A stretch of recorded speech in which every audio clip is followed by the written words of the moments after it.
ഇതര സഹോദര സമുദായത്തിൽപ്പെട്ട ആരെങ്കിലും ഈ ശബ്ദം ശ്രവിക്കുന്നുവെങ്കിൽ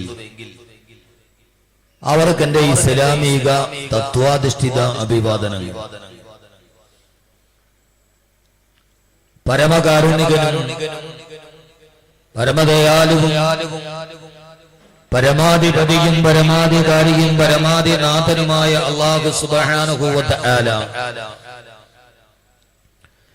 ഈ പുണ്യമായ സദസ്സിന്റെ പവിത്രതയും പരിശുദ്ധതയും പരിപാവനതയും കൊണ്ട് നമ്മുടെ ഗതകാല ജീവിതത്തിലെ സർവ്വ അപരാധങ്ങളും പുറത്തു മാപ്പാക്കി തരുമാറാകട്ടെ. ശിഷ്ടമുള്ള ജീവിതം പാപങ്ങളിൽ നിന്ന് ഒഴിഞ്ഞു മാറി അല്ലാഹുവിനും അവന്റെ പ്രവാചകനും വഴിപ്പെട്ട് ജീവിക്കുവാൻ ആദ്യമായി എന്നോടും ശേഷം നിങ്ങളോടും ഞാൻ വസിയ്യത്ത് ചെയ്യുകയാണ്. ലോകാനുഗ്രഹിയായ അന്ത്യപ്രവാചകൻ ആദരവായ നബി മുഹമ്മദ് മുസ്തഫ സല്ലല്ലാഹു അലൈഹി വസല്ലമയുടെ തിരുപ്പിറവിയുടെ അപദാനങ്ങൾ പാടിപ്പുകത്തി ലോകമാസകലമുള്ള വിശ്വാസി സമൂഹം പ്രവാചക ജീവിതത്തിന്റെ ദീപ്തമായ സ്മരണകളെ തങ്ങളുടെ ജീവിതത്തിലേക്ക് പകർത്തുവാനുള്ള ആഗ്രഹവുമായി വെമ്പൽക്കൊള്ളുന്ന ഒരു ദിവസത്തിലാണ്, അതിന്റെ സമാപന ദിവസത്തിൽ നാം ഇവിടെ ഒരുമിച്ച് കൂടുന്നു. ലോകചരിത്രങ്ങളിൽ ഏറെ പരാമർശ വിധേയനാക്കപ്പെട്ട ലോകത്തിന്റെ മനുഷ്യകത്തിന്റെ താത്വികാചാര്യനായി കടന്നു വന്ന ഒരു കാലത്തെയും ഒരു ദേശത്തെയും ഒക്കെ പരിവർത്തനത്തിന് വിധേയനാക്കിയ ലോകം കണ്ട ലോകാനുഗ്രഹിയായിരുന്നു പ്രവാചകൻ നബി മുഹമ്മദ് മുസ്തഫ സല്ലല്ലാഹു അലൈഹി വസല്ലമ. കാലവും ദേശവും ഒക്കെ പ്രവാചകന്റെ മുമ്പിൽ ഒരുമിക്കുകയായിരുന്നു. ചരിത്രവും വർത്തമാനവും പ്രവാചക സദസ്സിലോട്ട് കടന്നു വരികയായിരുന്നു. ഏതാണ്ട് 15 നൂറ്റാണ്ടുകൾക്ക് മുമ്പ് അറേബ്യ എന്ന് പറയുന്ന മരുഭൂമിയിൽ പിറവിയെടുത്ത ഒരു ജന്മത്തിന് ലോകത്ത് ഇത്രയേറെ പ്രത്യേകതയുണ്ടാവാൻ കാരണമെന്ത് എന്ന് ചിന്തിക്കുന്നവർ കുറവല്ല. അങ്ങനെ ചിന്തിച്ചവരെയൊക്കെ വിസ്മയപ്പെടുത്തിയ ചരിത്രമായിരുന്നു പ്രവാചക ജീവിതം. ലോകത്ത് ധാരാളം നായകന്മാരും നേതാക്കന്മാരും ഒക്കെ കടന്നുപോയിട്ടുണ്ട്. പക്ഷേ അവരൊക്കെ അവരെ അനുയായികളെ തങ്ങളെ അനുസരിക്കാൻ നിർബന്ധിതരാക്കുകയായിരുന്നു. രാഷ്ട്രീയത്തിന്റെ, സാമ്പത്തികത്തിന്റെ, അധികാരത്തിന്റെ ഒക്കെ ഗർവ് കൊണ്ട് ഒരു വിഭാഗം ആളുകളെ തങ്ങളുടെ പുറകിൽ അനുസരിക്കുവാൻ നിർബന്ധിതരാക്കിയ നേതാക്കൾ ലോകത്ത് കടന്നുപോയിട്ടുണ്ട്. അലക്സാണ്ടറിനെ പോലെ, മുസോളിനിയെ പോലെ, ഹിറ്റ്ലറിനെ പോലെ, പോൾപോട്ടിനെ പോലെ കിരീടവും ചെങ്കോലും സിംഹാസനത്തിൽ അണിഞ്ഞ് ഏകാധിപത്യത്തിന്റെ മനുഷ്യരൂപം പൂണ്ട അഭിനവകാല നേതാക്കന്മാരെ പോലെ അങ്ങനെ പലരും ഒക്കെ തങ്ങളുടെ അനുയായികളെ തങ്ങളെ അനുസരിക്കാൻ നിർബന്ധിതരാക്കുകയായിരുന്നു. പക്ഷെ ഇതിൽ നിന്ന് വ്യത്യസ്തമായി അള്ളാഹുവിന്റെ പ്രവാചകൻ എന്ന് പറയുന്ന നേതാവ് അനുസരിക്കപ്പെടുക മാത്രമായിരുന്നില്ല, അനുകരിക്കപ്പെടുക കൂടിയായിരുന്നു. എന്ന് പറഞ്ഞാൽ 15 നൂറ്റാണ്ടുകൾക്ക് മുമ്പ് ഈ ലോകത്ത് കടന്നു വന്ന് വിടപറഞ്ഞു പോയ ഒരു നേതാവിനെ അനുയായികൾ ഒരു മനുഷ്യന്റെ കാലടി മുതൽ അദ്ദേഹത്തിന്റെ തലമുടി വരെ ലോകത്തിന്റെ ചരിത്രമായി മാറി. തങ്ങളുടെ നേതാവിന്റെ ദാടി രോമങ്ങളിൽ നരച്ചുപോയ രോമമെത്ര എന്ന് ചോദിച്ചുകൊണ്ട് പിൽക്കാലത്ത് അനുയായികൾ സംവാദം നടത്തി. ആ പ്രവാചകൻ ഉടുത്തണിഞ്ഞ പുടവകൾ പിന്നീട് ലോകത്തിന്റെ ഏറ്റവും വലിയ ചർച്ചാ വിഷയമായി. ആ പ്രവാചകന്റെ ഭാഷയും ഭാവവും, ആ നേതാവിന്റെ ജീവിതവും മരണവും, ആ നേതാവിന്റെ മൗനവും വാചാലവും, ആ പ്രവാചകന്റെ കർമ്മവും ഒക്കെ ലോകചരിത്രത്തിൽ പിന്നീട് ഏറ്റവും വലിയ അനുകരിക്കപ്പെടുകയായിരുന്നു. തങ്ങളുടെ നേതാവ് നടന്നു പോകുന്ന വഴിയിൽ എത്ര പ്രാവശ്യമാണോ പാദമുയർത്തി വെച്ചത്, അതേ എണ്ണത്തിൽ അനുയായികൾ ആ പ്രവാചകന്റെ പുറകെ നടക്കാൻ തുടങ്ങി. 1 കിലോമീറ്റർ നടക്കുമ്പോൾ തങ്ങളുടെ നേതാവ് എത്ര പ്രാവശ്യമാണോ കാലടി മുമ്പോട്ട് വെച്ചത്, അത് എണ്ണി തിട്ടപ്പെടുത്തിയിട്ട് അനുയായികൾ ആ എണ്ണത്തിനനുസരിച്ച് നടക്കാൻ തുടങ്ങിയ ലോകചരിത്രത്തിന്റെ ഏറ്റവും വലിയ വിസ്മയമായ അനുകരിക്കപ്പെട്ട ഒരു ദീപ്തമായ മാതൃക ലോകത്ത് സമ്മാനിക്കാൻ ലോകൈക ഗുരു നബി മുഹമ്മദ് മുസ്തഫ സല്ലല്ലാഹു അലൈഹി വസല്ലമ എന്ന ലോകാനുഗ്രഹിയായ നേതാവിന് കഴിഞ്ഞു എന്നെടുത്താണ് പ്രവാചക ജീവിതത്തെ നാം വിലയിരുത്തേണ്ടതും പ്രവാചക സന്ദേശത്തെ നാം വിലയിരുത്തേണ്ടതും. ആ പ്രവാചകൻ പല്ല് തേച്ചപ്പോൾ ആദ്യം ഏത് വിരലാണ് ഉയർത്തിയത്? പ്രവാചകൻ നഖം വെട്ടിയപ്പോൾ, തങ്ങളുടെ നേതാവ് നഖം വെട്ടിയപ്പോൾ ആദ്യം മുറിച്ച നഖമേതാണ്? ആ പ്രവാചകൻ വിയർത്തപ്പോൾ തങ്ങളുടെ നേതാവിന്റെ ശരീരത്തിൽ നിന്ന് വന്ന വിയർപ്പുകൊള്ളിയുടെ ഗന്ധം എന്തായിരുന്നു? ആ തങ്ങളുടെ നേതാവ് ഉറങ്ങിയപ്പോൾ എങ്ങോട്ട് തിരിഞ്ഞാണ് കിടന്നിരുന്നത്? ആ സമയത്ത് തങ്ങളുടെ നേതാവിന്റെ മുഖം എവിടേക്ക്, കാലെവിടേക്ക്, പാദം എവിടേക്ക്, പാദുകം എവിടേക്ക് എന്ന് ലോകത്തിന് മുമ്പിൽ അനുകരിക്കപ്പെട്ട ഒരു നേതാവ്. ആ നേതാവ് കാലിലണിഞ്ഞ ഒരു പാദത്തിന്റെ പേരിൽ, ചെരുപ്പിന്റെ പേരിൽ പിന്നീട് 10,000-കണക്കിന് കാവ്യശബദങ്ങൾ ഉണ്ടായി.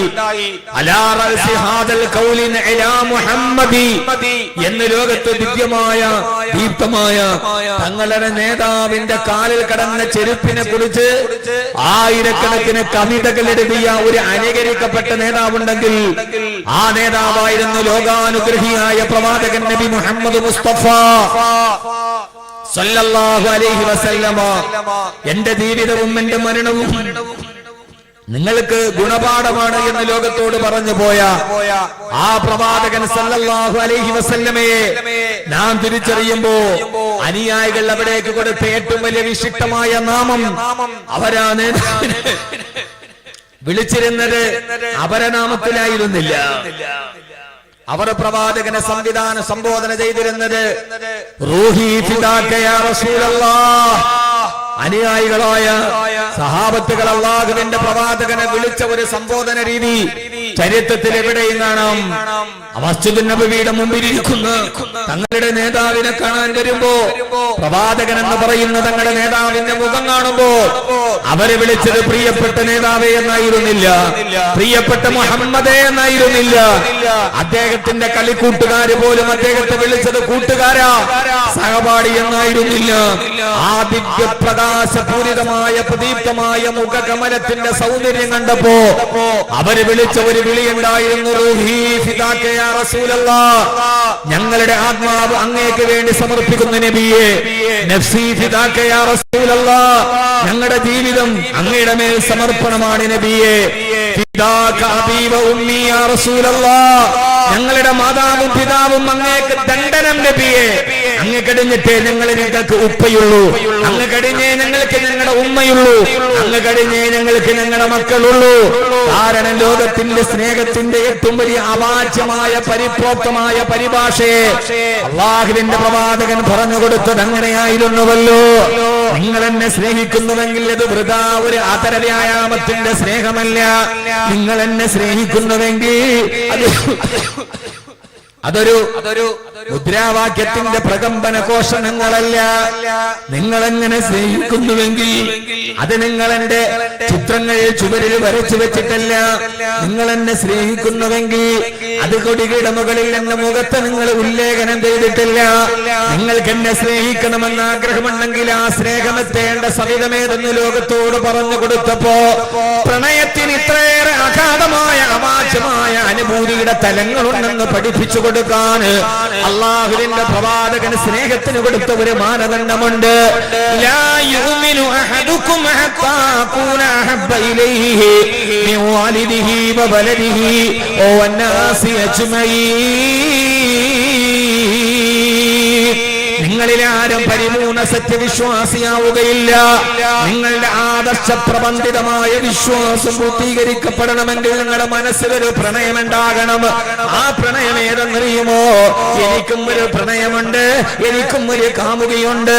എന്റെ ആത്മാവിന്റെ അഗാധമായ തലങ്ങളിൽ നിന്ന് അവാച്യമായ ഒരു അനുഭൂതിയായി ആത്മാതിരേകത്തിന്റെ അനുരാഗത്തിന്റെ പ്രഫുല്ലമായ പ്രണയവർണ്ണരാജികൾ തീർത്ത ഒരു കാമുകൻ എന്റെ ഹൃദയത്തിലുണ്ട്. പക്ഷേ എന്റെ പ്രണയം ആരോടെന്നറിയുമോ? അത് ഇടയ്ക്ക് പിണങ്ങി പിരിഞ്ഞു പോകുന്ന പരിഭവത്തിന്റെ പിണങ്ങി പോകുന്ന പ്രണയമല്ല.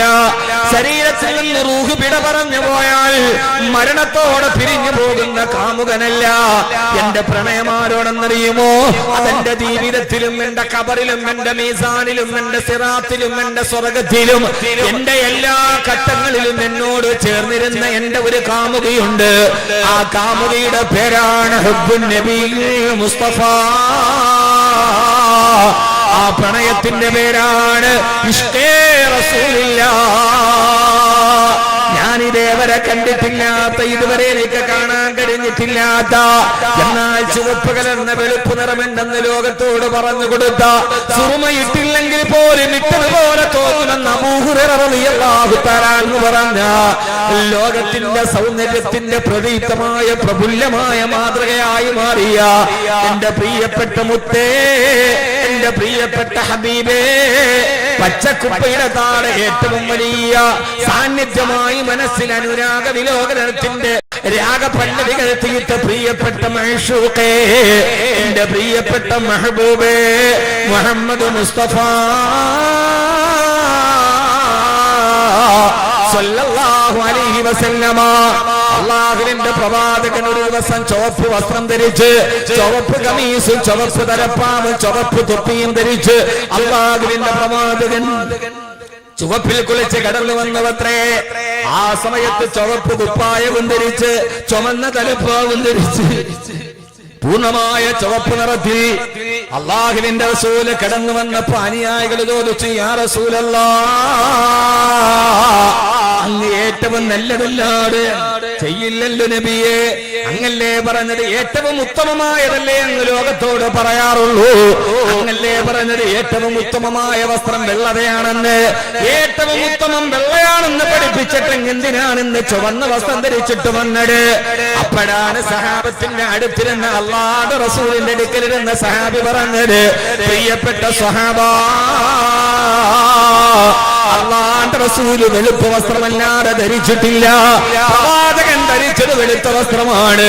പക്ഷേ ചുവപ്പ് കലർന്ന വെളുപ്പ് നിറമായതുകൊണ്ട് അല്ലാഹുവിന്റെ റസൂലിന്റെ ചുവപ്പ് കൊണ്ട് ധരിച്ചു പോയ വെളുത്ത വസ്ത്രം പോലും ചുവപ്പായി പോയതാണെന്ന് പ്രവാചകന്റെ സൗന്ദര്യാത്മകമായ ശരീരവർണ്ണനെ അതിന്റെ അവാച്യമായ തലങ്ങളിലോട്ട് കണ്ടുപോയ ലോകത്തിന്റെ മുത്തേ നബി മുഹമ്മദ് മുസ്തഫ വെളുപ്പ് വസ്ത്രം ധരിച്ചാൽ ചുവന്നതായി തോന്നുമാറ് ആ പ്രവാചകന്റെ ശരീരം ചുവപ്പ് കലർന്ന വെളുപ്പ് നിറമായിരുന്നു അത്രേ. അല്ല, വെളുപ്പ് കലർന്ന ചുവപ്പാണോ, ചുവപ്പ് കലർന്ന വെളുപ്പാണോ? മാനത്തെ അമ്പിളിയാണോ, അമ്പിളിയുടെ മറുഭാഗത്ത് വന്ന രാജതീർത്ഥ മടവില്ലാണോ? ഏത് സൗന്ദര്യമാണിതെന്ന് ലോകത്തോട് പറയാൻ കഴിയാത്ത സൗന്ദര്യത്തിന്റെ ഉടമ. അതുകൊണ്ടാണല്ലോ ലോകത്തിലെ ഏറ്റവും വലിയ സൗന്ദര്യമുള്ള ശരീരത്തെ കെട്ടിപ്പിടിച്ച് പരിരംഭണം ചെയ്ത് ഈത്തപ്പനമരത്തിന്റെ ഓലചാരി വെച്ച കുടിലിലെ കിടപ്പറയിൽ പങ്കിട്ട ആയിഷ ബീവി റളിയല്ലാഹു തആല അൻഹാ ലോകം കണ്ട ഏറ്റവും വലിയ സൗഭാഗ്യവതിയായ ആ പ്രിയപ്പെട്ട ഭാര്യ പറഞ്ഞത്, എന്റെ പ്രിയപ്പെട്ട ഹബീബായ നബി തങ്ങളുടെ സൗന്ദര്യമേതെന്ന് നിങ്ങൾക്കറിയണോ? യൂസുഫ് നബിയുടെ മുഖം കണ്ടപ്പോ ഈജിപ്തിലെ സുലൈഖ വിളിച്ചു കൂട്ടിയ പെൺകുട്ടികൾ യൂസുഫ് നബിയുടെ സൗന്ദര്യം കണ്ടപ്പോ അവരവരുടെ കയ്യിലിരുന്ന കത്തി കൊണ്ട് ആപ്പിൾ മുറിച്ചിട്ട് കൈവിരൽ മുറിച്ചിട്ട് പോലും അറിഞ്ഞിട്ടില്ലെങ്കിൽ എന്റെ ഭർത്താവിന്റെ സൗന്ദര്യം നിങ്ങൾക്കറിയുമോ?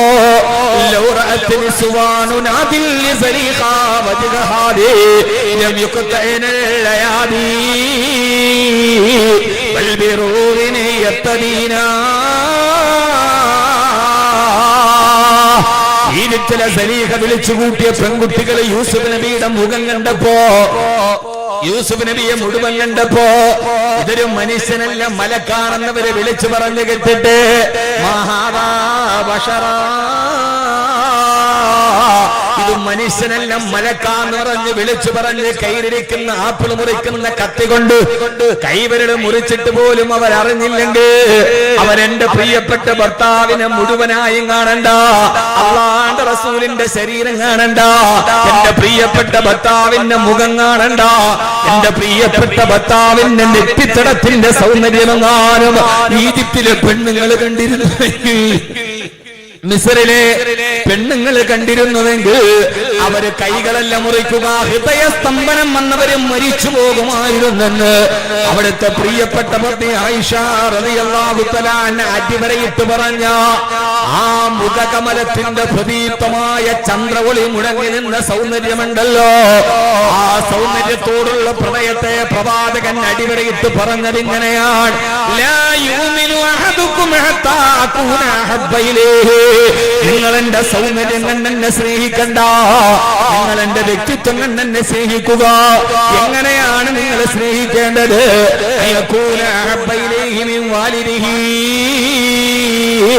നിങ്ങൾക്ക് ജന്മം നൽകിയ മാതാപിതാക്കളെക്കാൾ നിങ്ങൾ എങ്ങനെ സ്നേഹിക്കുന്നത് വരെ. അല്ലാഹുവിന്റെ റസൂലിനോടുള്ള സ്നേഹത്തിന്റെ മാനദണ്ഡമേതാ? ഉപ്പയേക്കാൾ വലിയത് മുത്തു മുസ്തഫ, ഉമ്മയേക്കാൾ വലിയത് മുത്തു മുസ്തഫ. അതുകൊണ്ടാണല്ലോ പ്രിയപ്പെട്ട പത്നി അല്ലാഹുവിന്റെ റസൂലിന്റെ പ്രിയപ്പെട്ട പത്നി ഉമ്മു ഹബീബ റളിയല്ലാഹു തആല അൻഹാ. അബൂ സുഫിയാന്റെ മകളാണ് ഉമ്മു ഹബീബ. ഉമ്മു ഹബീബയെ കാണാൻ അബൂ സുഫിയാൻ മദീനയിലെത്തിയപ്പോ അല്ലാഹുവിന്റെ പ്രവാചകൻ ബദർ യുദ്ധത്തിന് വേണ്ടി വരുന്നുണ്ടെന്ന് സന്ധി സംഭാഷണം നടത്താൻ അബൂ സുഫിയാനെ നിയോഗിച്ചു മക്ക ഖുറൈശികൾ. കാരണമുണ്ട്, അബൂ സുഫിയാന്റെ മകൾ ഉമ്മു ഹബീബ അല്ലാഹുവിന്റെ റസൂലിന്റെ ഭാര്യയാണ്. പ്രിയപ്പെട്ട പിതാവ് ഇസ്ലാം സ്വീകരിച്ചിട്ടില്ലെങ്കിലും മകള് മുസ്ലിമാണ്, അല്ലാഹുവിന്റെ റസൂലിന്റെ ഭാര്യയാണ്. അവിടുത്തെ കൂടപ്പിറപ്പിനെ പോലെ സ്നേഹിച്ച പ്രിയപ്പെട്ട പെൺമണിയാണ്. തന്റെ പ്രിയപ്പെട്ട മരുമകനായ അല്ലാഹുവിന്റെ റസൂലിനെ കൊല്ലാൻ നടക്കുകയാണ് അബൂ സുഫിയാൻ.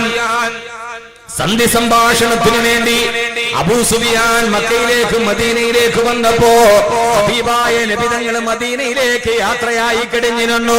അബൂ സുഫിയാൻ നേരെ തന്റെ പ്രിയപ്പെട്ട മകളുടെ അടുക്കലേക്ക് എത്തി. ഉമ്മു ഹബീബ, അല്ലാഹുവിന്റെ റസൂലിന്റെ പ്രിയപ്പെട്ട പ്രിയപ്പെട്ട പത്നി ഉമ്മു ഹബീബ. ഹബീബായ നബി തങ്ങളോടുള്ള സ്നേഹം എങ്ങനെയാണെന്ന് പ്രിയപ്പെട്ട സഹോദരിമാർക്ക് ഉമ്മു ഹബീബ എന്ന പ്രവാചക പത്നിയുടെ വർത്തമാനകാല ദർപ്പണത്തിലൂടെ നാം നോക്കിക്കാണുകയാണ് പ്രവാചക പരിണയത്തെ. തന്റെ മകളുടെ വീട്ടിലെത്തി അബൂ സുഫിയാൻ. അബൂ സുഫിയാൻ അവിടെ വന്നപ്പോ ഉമ്മു ഹബീബയുടെ പ്രിയപ്പെട്ട പിതാവാണ്, പക്ഷേ അവിശ്വാസിയാണ്. ഉമ്മു ഹബീബയോ അല്ലാഹുവിന്റെ റസൂലിന്റെ പ്രിയപ്പെട്ട പത്നിയാണ്. തന്റെ പിതാവ് വന്ന് നിൽക്കുമ്പോ ഉമ്മു ഹബീബ അബൂ സുഫിയാൻ അല്ലാഹുവിന്റെ റസൂലിന്റെ വീടിനകത്തേക്ക് കയറി. തന്റെ മകളുടെ വീടിനകത്തേക്ക് പുറത്തേക്ക് കയറിയിട്ട് അവിടെ ഒരു ചെറിയ ഒരു ഇരിപ്പിടം ഇരിക്കുന്നുണ്ട്, അല്പം ഉയർച്ചയുള്ള ഒരു ഇരിപ്പിടം. ആ ഇരിപ്പിടത്തിലേക്ക് ഇരിക്കാൻ തന്നെ മകളുടെ വീട്ടിലേക്ക് കടന്നു വന്ന പിതാവായ അബൂ സുഫിയാൻ അതിലേക്ക് ഇരിക്കാൻ പോകുമ്പോഴാണ് ഉമ്മു ഹബീബ റളിയല്ലാഹു തആല ഓടി വന്നത്. ആ ഇരിപ്പിടത്തിന്റെ മുകളിൽ വിരിച്ചിരിക്കുന്ന വിരിപ്പിടത്ത് മാറ്റി ഉമ്മു ഹബീബ. അബൂ സുഫിയാൻ അത്ഭുതപ്പെട്ടു പോയി. പിതാവിരിക്കാൻ നേരത്ത് ഇരിപ്പിടത്തിന് മുകളിൽ വിരിച്ചിരുന്ന വിരിപ്പിടത്ത് മാറ്റുകയോ? രോഷത്തോടെ ചോദിച്ചു, ഉമ്മു ഹബീബ, ഞാൻ നിന്റെ പിതാവായ ഞാൻ ഈ വീട്ടിലേക്ക് വന്നിട്ട് നീ ഒന്ന് കയറിയിരിക്കാൻ പറഞ്ഞില്ല, എന്നോടൊന്ന് ഇരിക്കാൻ പറഞ്ഞില്ലെന്ന് മാത്രമല്ല, മകളുടെ വീടല്ലേ എന്ന് കരുതിയിട്ട് ഞാൻ ഇരിക്കാൻ പോയപ്പോ ഉപ്പ ഇരിക്കാൻ പോയ ഇരിപ്പിടത്തിൽ നിന്ന് നീ വിരിപ്പിടത്തുനിന്ന് മാറ്റുന്നുവോ? ഉമ്മു ഹബീബ, മക്കയിലെ ഉക്കാവാ ചന്തയിൽ 4 ദിർഹം വിലയില്ലാത്ത ഈ വിരിപ്പാണോ അബൂ സുഫിയാൻ ഇരിക്കാൻ വന്നപ്പോ നീ എടുത്തു മാറ്റിയത്? അപ്പോഴാണ് ഉമ്മു ഹബീബ റളിയല്ലാഹു തആല മറുപടി പറഞ്ഞത്, പിതാവേ, ഞാൻ എടുത്തു മാറ്റി ഈ വിരിപ്പിന് മക്കയിലെ ഉക്കാവാ ചന്തയിൽ 4 ദിർഹം വിലയുണ്ടോ എന്ന് എനിക്കറിയില്ല, പക്ഷേ 4 ദിർഹം പോലും ഉക്കാവാ ചന്തയിൽ വിലയില്ലാത്ത ഈ വിരിപ്പിന്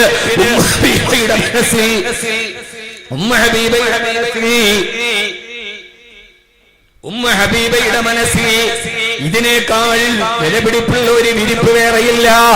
കാരണം ഏതെന്നറിയുമോ?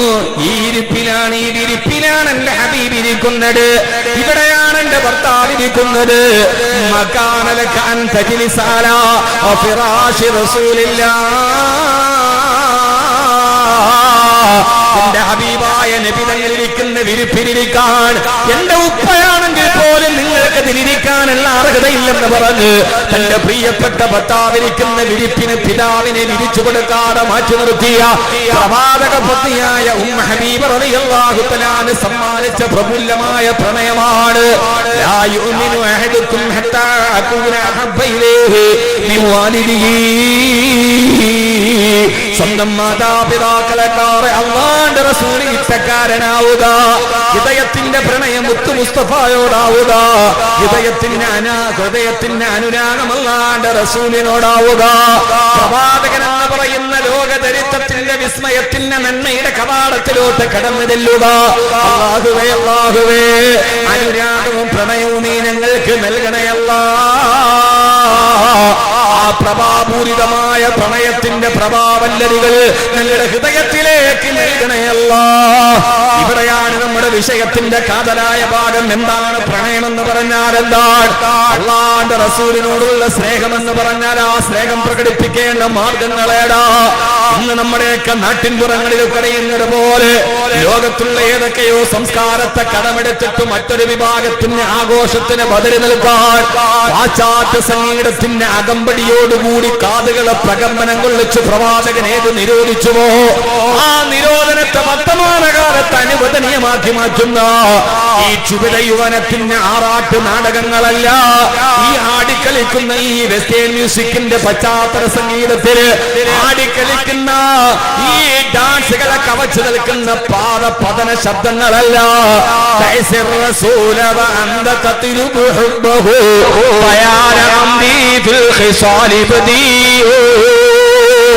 لو كان حبك صادقا لا تحته إن المحب لمن يحب مطيع. മഹാന്മാര് പറഞ്ഞിട്ടുണ്ട്, പ്രവാചക അനുയായികളെ അല്ലാഹുവിന്റെ റസൂല് കാണിച്ചു തന്ന ദർശനത്തെ നിങ്ങൾ നിരാകരിക്കുകയാണോ? ഏതവസ്ഥയിൽ അല്ലാഹുവിന്റെ റസൂലിന്റെ സ്നേഹത്തെ നിങ്ങൾ ആഗ്രഹിക്കുന്നുണ്ട്. നബിദിനം ആഘോഷിക്കുന്നത് എങ്ങനെയാ? രാവിലെ സർവമാന പള്ളികളിലും മങ്കൂസ് മൗലൂദ് പാരായണം ചെയ്യുകയാ. വിശ്വാസി സമൂഹം ഉറക്കെ വിളിച്ചു പറയാണ്, നബിയേ മാലി സിവാഹു ബിലദൈക വസീലത്തുൻ ഫംനുൻ അലയ്യ ബിഫളിൽ ജൂദിക അസ്അദി ഇന്നി നസീലുക വൻ നസീലു ലദൈക യാ خير الأنام بكل خير يعتدي. അല്ലാഹുവിന്റെ തിരുദൂതരെ, നാളെ പരലോകത്ത് ഞങ്ങൾ വരുമ്പോ സ്വർഗത്തിലേക്ക് ഞങ്ങളെ കൈപിടിച്ച് അങ്ങയുടെ കരതലത്തിൽ പിടിച്ച് ഹൗദുൽ കൗസർ കോരി കുടിച്ച് സ്വർഗത്തിലെത്താൻ ഞങ്ങളുടെ കയ്യിലാകെയുള്ളത് മാലി സിവാഹു ബിലദൈക വസീലത്തുൻ, അങ്ങയോടുള്ള അനുരാഗം, അങ്ങയോടുള്ള സ്നേഹമല്ലാതെ മറ്റെല്ലാം ഞങ്ങൾക്കില്ല യാ റസൂലല്ലാഹ്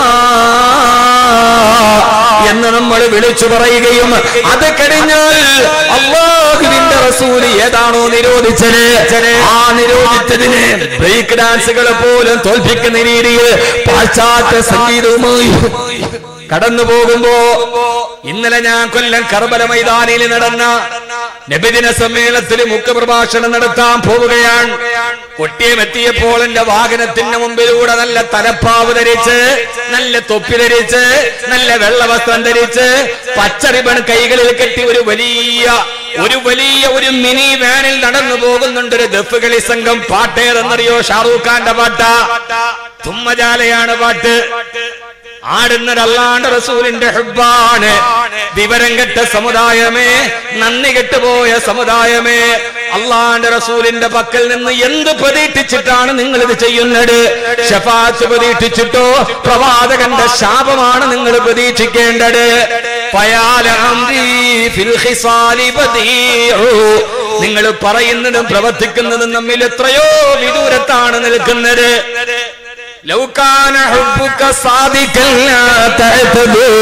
നിങ്ങൾ പറയുന്ന പ്രേമം ഏറ്റവും കൂടുതൽ സത്യമാകണമെങ്കിൽ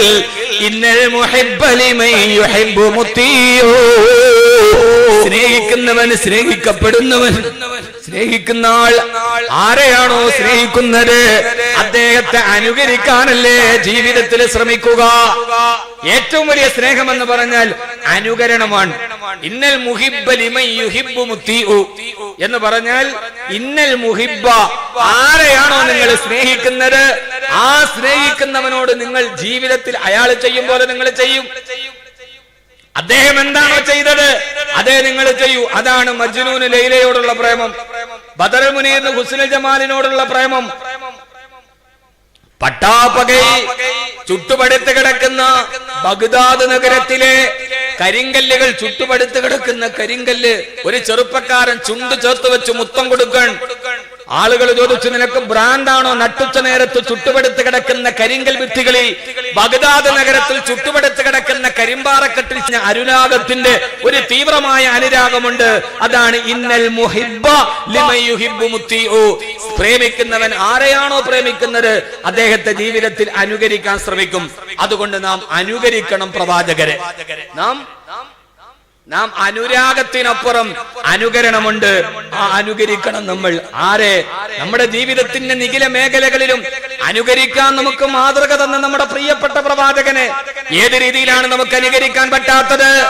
മുഹമ്മദ് എന്ന ആട്ടിടയനെ, മുഹമ്മദ് എന്ന അനാഥനെ, മുഹമ്മദ് എന്ന സാധുവിനെ, മുഹമ്മദ് എന്ന ദരിദ്രനെ, മുഹമ്മദ് എന്ന കച്ചവടക്കാരനെ, മുഹമ്മദ് എന്ന പടത്തലവനെ, മുഹമ്മദ് എന്ന സേനാനായകനെ, മുഹമ്മദ് എന്ന പ്രബോധകനെ, മുഹമ്മദ് എന്ന പ്രവാചകനെ, മുഹമ്മദ് എന്ന പ്രചാരകനെ, മുഹമ്മദ് എന്ന ഭർത്താവിനെ, മുഹമ്മദ് എന്ന പിതാവിനെ, മുഹമ്മദ് എന്ന യജമാനനെ, മുഹമ്മദ് എന്ന സ്ത്രീത്വത്തിന്റെ നേതാവിനെ, മുഹമ്മദ് എന്ന മനുഷ്യത്വത്തിന്റെ മഹിതമായ മൂല്യത്തിന്റെ പ്രചാരകനെ, മുഹമ്മദ് എന്ന വിപ്ലവകാരിയെ, മുഹമ്മദ് എന്ന രാജാവിനെ, മുഹമ്മദ് എന്ന പ്രിയപ്പെട്ട അടിമയെ, മുഹമ്മദ് എന്ന ദാസനെ ജീവിതത്തിന്റെ നിഖിലമായ മേഖലകളിലും ജീവിതത്തിന് നമുക്ക് അനുകരിക്കാൻ മാതൃക തന്ന ആദരവായ പ്രവാചകൻ നബി മുഹമ്മദ് മുസ്തഫ സല്ലല്ലാഹു അലൈഹി വസല്ലമ എല്ലാം ലോകത്തിന് മുമ്പിൽ, വർത്തമാനകാല ലോകത്തിന് മുമ്പിൽ ചർച്ചയ്ക്ക് വരുമ്പോ ഇവിടെ നാം ആരും അറിയാതെ പോയ ഒരാളുണ്ട്, മുഹമ്മദ് എന്ന പച്ച മനുഷ്യനെ. ഇവിടെ നാം ആരും അറിയാതെ പോയ പ്രവാചകത്വ ജീവിതത്തിന്റെ സ്പഷ്ടമായ ഒരു തലമുണ്ട്. ആ തലമാണ് മുഹമ്മദ് എന്ന ഒരു പച്ചയായ മനുഷ്യനെ. ഞാൻ നിങ്ങളെപ്പോലെ ഒരു മനുഷ്യനാണ്. പക്ഷെ വഹിയിന്റെ ഏറ്റവും അതീന്ദ്രിയമായ സ്പർശം എനിക്കുണ്ട്. അതുകൊണ്ട് നിങ്ങളെപ്പോലെ ഞാൻ സാധാരണക്കാരനായ മനുഷ്യനല്ല. അസാധാരണക്കാരിൽ അസാധാരണക്കാരനായ മനുഷ്യനായിരുന്നു നബി മുഹമ്മദ് മുസ്തഫ. നന്നായിട്ട് നിങ്ങളോ ആദരവായ പ്രവാചകൻ നബി മുഹമ്മദ് മുസ്തഫ സല്ലല്ലാഹു അലൈഹി വസല്ലമ എന്ന ഒരു മനുഷ്യ ജീവിതത്തെ നമ്മുടെ ജീവിതത്തിന്റെ നിഖിലമായ മേഖലകളെയും സ്പർശിച്ചിട്ട് പോകുന്ന പ്രവാചകൻ സല്ലല്ലാഹു അലൈഹി വസല്ലമ എന്ന പച്ചയായ ജീവിതത്തിന്റെ ദുരിതങ്ങളും പ്രയാസങ്ങളും വൈതരണികളും വൈഷമ്യങ്ങളും വൈകമ്യങ്ങളും കണ്ണുനീരും തോരാത്ത പ്രയാസങ്ങളും പ്രതിസന്ധികളും ദാരിദ്ര്യവും പട്ടിണിയും ഒക്കെ അതിജീവിച്ചിട്ട് മുന്നോട്ട് പോയ മുഹമ്മദ് സല്ലല്ലാഹു അലൈഹി വസല്ലം എന്ന ഒരു മനുഷ്യ ജീവിതത്തിന്റെ പച്ചയായ യാഥാർത്ഥ്യത്തിന്റെ മുഖത്തിൽ നിന്ന് പ്രവാചകനെ നാം വായിച്ചെടുക്കുമ്പോൾ അത്ഭുതപ്പെട്ടു പോകും. പ്രവാചകൻ നമ്മുടെ ജീവിതവുമായി എത്രത്തോളം ഒട്ടി നിൽക്കുന്നുവെന്ന്, നാമുമായി അള്ളാഹുവിന്റെ റസൂലിന്റെ ജീവിതത്തിന് എത്രത്തോളം സാമീപ്യമുണ്ടെന്ന്, നമ്മുടെ ജീവിതവുമായി അള്ളാഹുവിന്റെ റസൂലിന്റെ ജീവിതത്തിന് എത്രയേറെ ഒട്ടിയാണത് നിൽക്കുന്നത് എന്ന് നമുക്ക് മനസ്സിലാകും. അൽഹംദുലില്ലാ, ഒരല്പസമയത്തിന്റെ ഉള്ളിൽ നമുക്ക് ആ പ്രവാചക ജീവിതത്തിന്റെ തുടക്കം മുതൽ ഒടുക്കം വരെ ഒന്ന് കണ്ണോടിച്ചു പോകാം. ഇവിടെ ഞാൻ പ്രവാചകൻ എന്ന പടത്തലവനെ പറയുന്നില്ല. ഇവിടെ പ്രവാചകൻ എന്ന് പറയുന്ന ജീവിതത്തിന്റെ വഴികാട്ടിയുണ്ട്. ഖദീജയുടെ ഭർത്താവായി, ആയിഷയുടെ ഭർത്താവായി, ഫാത്തിമയുടെ പിതാവായി, സയ്യിദിന്റെ യജമാനനായി, ഉമറിന്റെ പരിവർത്തനത്തിന്റെ നായകനായി, ഉസാമയുടെ വളർത്തു പിതാവായി, ഹസൻ ഹുസൈന്റെ പ്രിയപ്പെട്ട പിതാമഹനായി ജീവിതത്തിന്റെ യാഥാർത്ഥ്യങ്ങളിലൂടെ കടന്നുപോയ മുത്തു മുസ്തഫ സല്ലല്ലാഹു അലൈഹി വസല്ലം. ആ പ്രവാചകൻ സല്ലല്ലാഹു അലൈഹി വസല്ലമയുടെ ജീവിതത്തെ അത് മുഴുവനും പറയാൻ നമുക്ക് കഴിയില്ല. നമ്മുടെ ജീവിത യാഥാർത്ഥ്യങ്ങളുമായി ചേർന്ന് നിൽക്കുന്ന, ഒട്ടി നിൽക്കുന്ന പ്രവാചക ജീവിതത്തെ നമുക്കൊന്ന് പറഞ്ഞു നോക്കാം. മുഴുവനും പറയാൻ നമുക്ക് കഴിയില്ല. ശുജായി പറഞ്ഞതുപോലെ മദന മനമുടി അഴകൻ നബിയുടെ മധുഹു മുര ചെയ്തു മുടിയുമോ എന്ന് ചോദിച്ച ശുജായിയുടെ വാക്കുണ്ട്.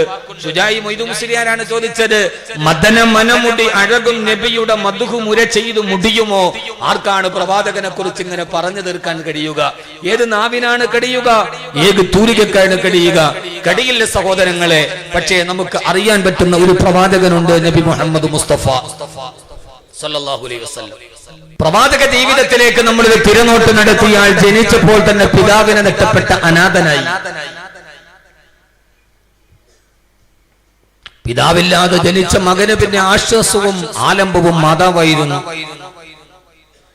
പ്രിയപ്പെട്ട മാതാവിന്റെ മടിത്തട്ടില് വാത്സല്യം പകർന്ന് അമ്മിഞ്ഞ പാല് കുടിക്കുന്നതിന് മുമ്പേ യഥാർത്ഥത്തിൽ അല്ലാഹുവിന്റെ റസൂൽ പിതാവില്ലാതെ ജനിച്ചുവെങ്കിലും ഉമ്മാടെ വാത്സല്യം അധിക നേരം നുകരാൻ മുഹമ്മദ് എന്ന ബാലന് കഴിഞ്ഞില്ലല്ലോ. അറേബ്യയുടെ ഗ്രാമങ്ങളുടെ സാധാരണ നടക്കുന്ന ആചാരം പോലെ ജനിച്ച ഉടനെ മുലയൂട്ടാൻ കൊടുത്തുവിട്ടത് ഹലീമത്ത് സയ്യിദിയുടെ വീട്ടിലേക്കാണ്. അവിടെ അന്തരീക്ഷത്തിൽ നിർമ്മലമായ അന്തരീക്ഷത്തിൽ ഹലീമത്ത് സയ്യിദിയുടെ വീട്ടിലാണ് ഹബീബായ നബി തങ്ങളുടെ ബാല്യം വളർന്നത്. അപ്പോഴും ഉമ്മയിൽ നിന്ന് അകലമാക്കപ്പെട്ട് ഉലപ്പാല് പോലും നഷ്ടപ്പെട്ടു പോയ ഉമ്മയുടെ മടിത്തട്ടിൽ നിന്ന് അകലമാറിയാണ് മുഹമ്മദ് എന്ന പൊന്നുമോൻ വളർന്നത്. ജനിച്ചപ്പോഴേ പിതാവില്ലാതെ അനാഥനായി യതീമായി ആർക്കും കവലിൽ വെച്ചൊന്ന് തോടാൻ കഴിയുന്ന തന്തയില്ലാത്തവൻ എന്ന മേൽവിലാസ ലോകത്തിന്റെ ഏറ്റവും വലിയ മനസ്സിലും ഭരിക്കുന്ന മേൽവിലാസമാണ്. അവൻ തന്തയില്ലാത്തവന്, അവന് തന്തയെ കാണാതെ പറഞ്ഞവന്, അവന് പിതാവില്ലാത്തവന് ലോകത്തിലെ ഞാൻ അനുഭവത്തിൽ നിന്ന് പറയും ഏറ്റവും മനസ്സിനെ നൊമ്പരപ്പെടുത്തുന്ന മേൽവിലാസം തന്തയില്ലാത്തവനെ എന്ന് കൂടെ കളിക്കുന്നവർ വിളിക്കുമ്പോ, സഹപാഠികൾ വിളിക്കുമ്പോ, മറ്റുള്ളവർ പിതാവിന്റെ കൈവിരലിൽ തൂങ്ങി നടന്നു പോകുമ്പോ പിതാവില്ലാത്ത ശൂന്യതയിൽ മാറി നിന്ന് കണ്ണിലൂടെ കവിൾ തടത്തിലൂടെ കണ്ണുനീരിടുകയും കഴിഞ്ഞുപോയ ബാല്യത്തെ ഓർക്കുമ്പോ പിതാവില്ലാതെ ഉമ്മയുടെ സാമീപ്യമില്ലാതെ വളർന്ന അനാഥ പയ്യനായിരുന്നു നബി മുഹമ്മദ് മുസ്തഫ. ആ പ്രവാചകൻ എന്റെ ജീവിതത്തിലോട്ട് കടന്നു വന്നൊരല്പനേരം കഴിയുന്നതിന് മുമ്പ് പ്രിയപ്പെട്ട മാതാവ് നിഹലോകവാസം വെടിഞ്ഞു.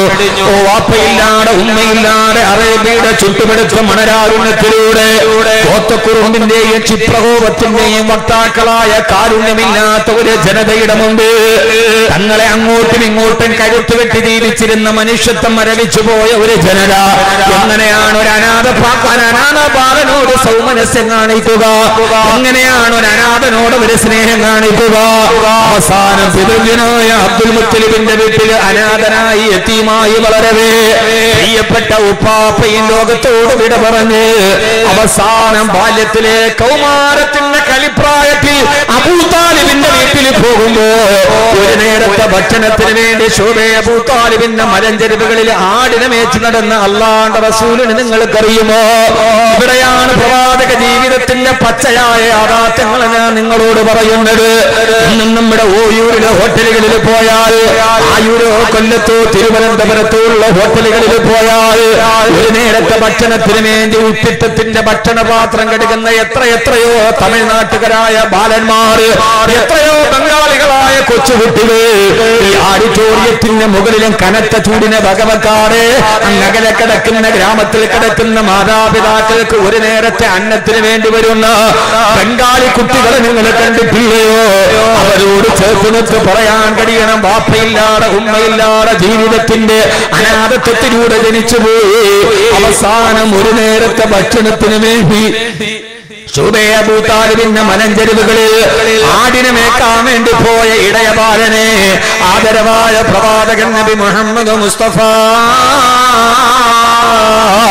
സല്ലല്ലാഹു അലൈഹി വസല്ലമ അബൂതാലിബിന്റെ വീട്ടിൽ ഇങ്ങനെ ജീവിച്ചിരിക്കുമ്പോഴാണ് 25ാമത്തെ വയസ്സ് പ്രായമെത്തിയപ്പോ ജീവിതത്തിന്റെ പ്രാരാബ്ധ തലയിലേക്ക് വന്നപ്പോ ആടിനെ മേച്ചാല് കടിയില്ല, ഇങ്ങനെ നടന്നിട്ട് കാര്യമില്ല, ജീവിതത്തിന്റെ പ്രാരാബ്ധങ്ങളെ തലയിലേക്ക് വരാൻ പോവുകയാണ്.